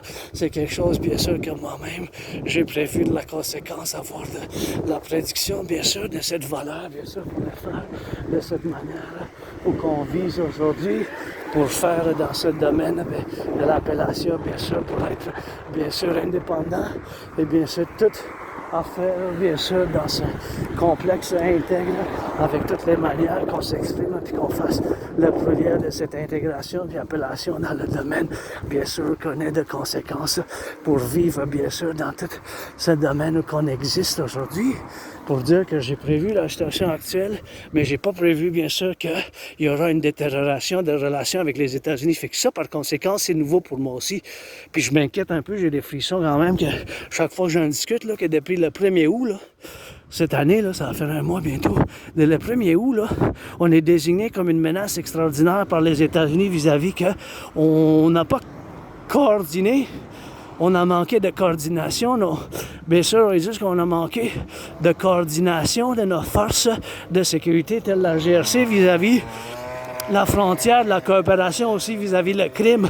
Puis l'année passée, le 25 octobre 2024, juste l'année passée, ça fait même pas un an, la GRC, bien sûr, ils ont saisi, bien sûr, ils ont saisi le plus grand, bien sûr, de fentanyl au Canada, le super laboratoire qui était capable, bien sûr, de produire plus que 95 millions de doses de fentanyl qui auraient potentiellement tué 2 fois la population canadienne.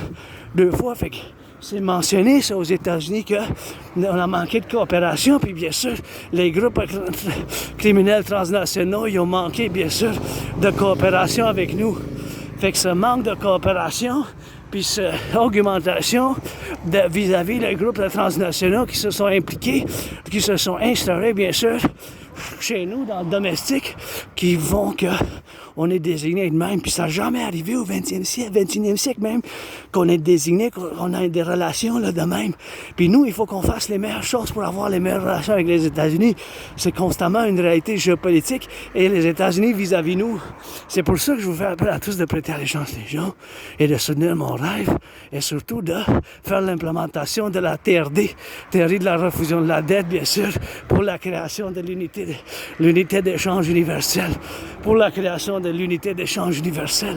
Super important pour notre empire qui viendra, les 63, de fusionner, puis de faire la création de ces deux institutions de partenariat public-privé, soit pour la sécurité, service défense, et pour l'armée de la déesse qui danse pour l'environnement.